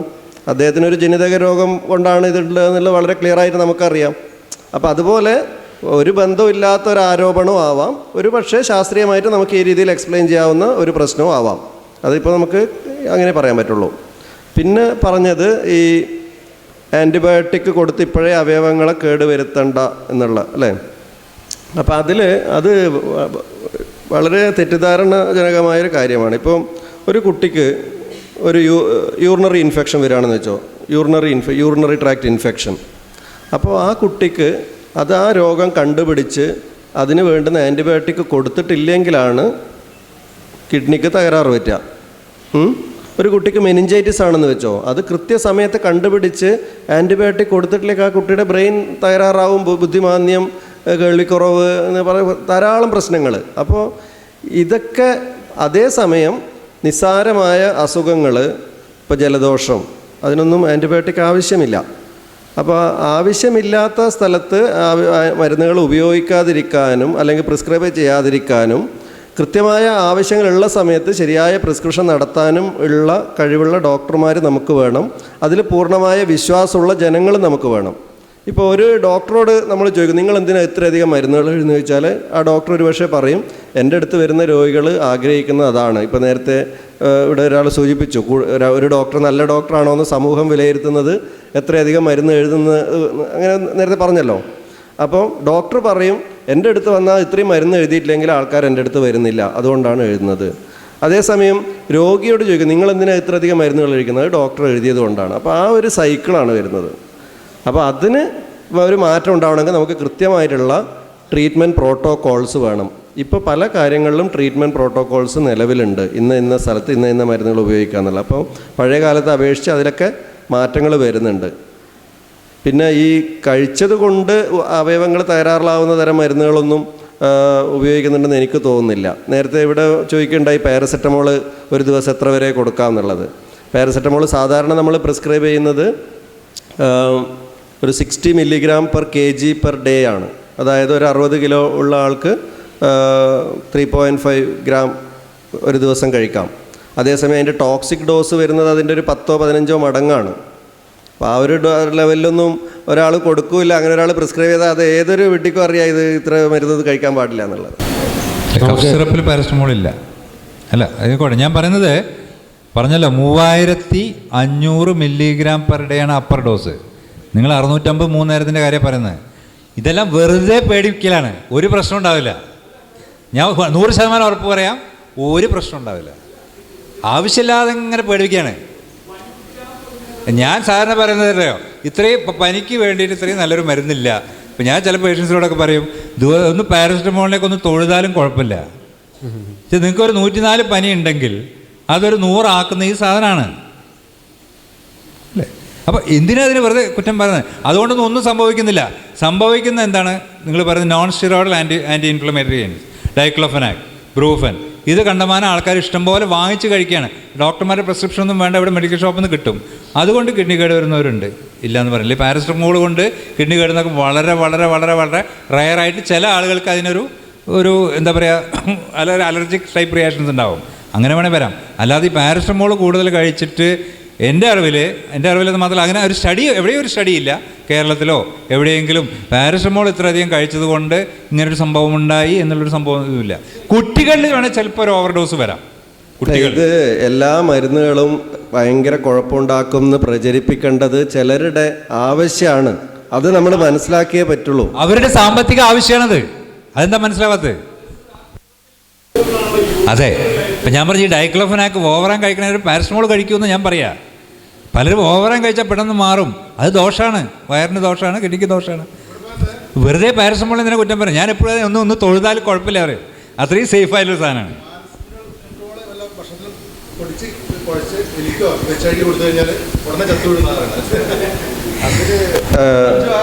അത് എലിയും മനുഷ്യനും തമ്മിലുള്ള വ്യത്യാസമാണ്. എലിയുടെ മെറ്റബോളിസം വ്യത്യാസമാണ്, നമ്മുടെ മെറ്റബോളിസം വ്യത്യാസമാണ്. അതേപോലെ മനുഷ്യൻ്റെ ഡോസും എലീൻ്റെ ഡോസും വ്യത്യാസമാണ്. എലി ഇത്രയും ചെറിയ ഒരു ജീവിയാണ്, നമ്മൾ എത്രയോ വലിയ ആൾക്കാരാണ്. അപ്പോൾ അതൊക്കെ ഇങ്ങനെയൊക്കെ പലതും നമുക്ക് പറഞ്ഞ് ആൾക്കാരെ തെറ്റിദ്ധരിപ്പിക്കാം. പക്ഷേ അത് ഒരു സയൻറ്റിഫിക്കലി ആലോചിക്കുന്ന ആൾക്കാർ അതൊക്കെ മനസ്സിലാക്കണം. വാക്സിനും വിശ്വാസവും എന്നുള്ള ഈ വിഷയം നമുക്ക് അവസാനിപ്പിക്കാം. അപ്പോൾ ഇവിടെ വന്ന ചോദ്യങ്ങൾക്കെല്ലാം തന്നെ ഞാൻ പറയുന്നത്, നിങ്ങൾ ശാസ്ത്രത്തിൻ്റെ വഴിയിലൂടെ മുന്നോട്ട് പോവുക. അത് ഒത്ര ചോദ്യം ഞാൻ പറയുള്ളൂ. പ്രകൃതി ചികിത്സക്കാരൻ ജോസഫ് വടക്കഞ്ചേരി പറഞ്ഞോട്ടെ, ശരി, തള്ളിക്കളയണ്ട. അതിനുള്ള എവിഡൻസ് നമ്മൾ ചോദിക്കുക, എവിഡൻസ് നമ്മൾ നോക്കുക. സ്ട്രോങ് ആയിട്ടുള്ള എവിഡൻസ് ആണെങ്കിൽ നമുക്കത് സ്വീകരിക്കുക. എനിക്ക് വിരോധമൊന്നുമില്ല, ഒരു പ്രശ്നമില്ല. ഇതുപോലെയുള്ള ആൾക്കാർ എന്താ ചെയ്യുന്നത് വെച്ചാൽ, ആധുനിക വൈദ്യശാസ്ത്രം പറയുന്ന കുറേ കാര്യങ്ങൾ, ഇപ്പോൾ എക്സസൈസ് ചെയ്യണമെന്നോ ഇന്ന ഭക്ഷണം കുറയ്ക്കണമെന്നോ മറ്റൊക്കെ പറയുന്ന ആധുനിക വൈദ്യശാസ്ത്രം പറയുന്ന കാര്യങ്ങൾ പറയും. അതിൻ്റെ കൂടെ കുറേ ഇമാതിരി വിഡിത്തങ്ങൾ പറയും. അപ്പോഴാണ് ഈ കൺഫ്യൂഷൻ വരുന്ന ആൾക്കാർക്ക്. ചില കാര്യങ്ങൾ ശരിയാണല്ലോ, അപ്പോൾ അങ്ങനെ കൺഫ്യൂഷൻ വരും. അപ്പോൾ ശാസ്ത്രത്തിൻ്റെ വഴിയുടെ മുന്നോട്ട് പോയാൽ ഇതിലുള്ള എല്ലാ കൺഫ്യൂഷൻസും മാറും. എവിഡൻസ് ഉണ്ടെങ്കിൽ മാത്രം വിശ്വസിക്കുക എന്ന് പറഞ്ഞുകൊണ്ട് ഞാൻ അവസാനിപ്പിക്കുന്നു. നന്ദി.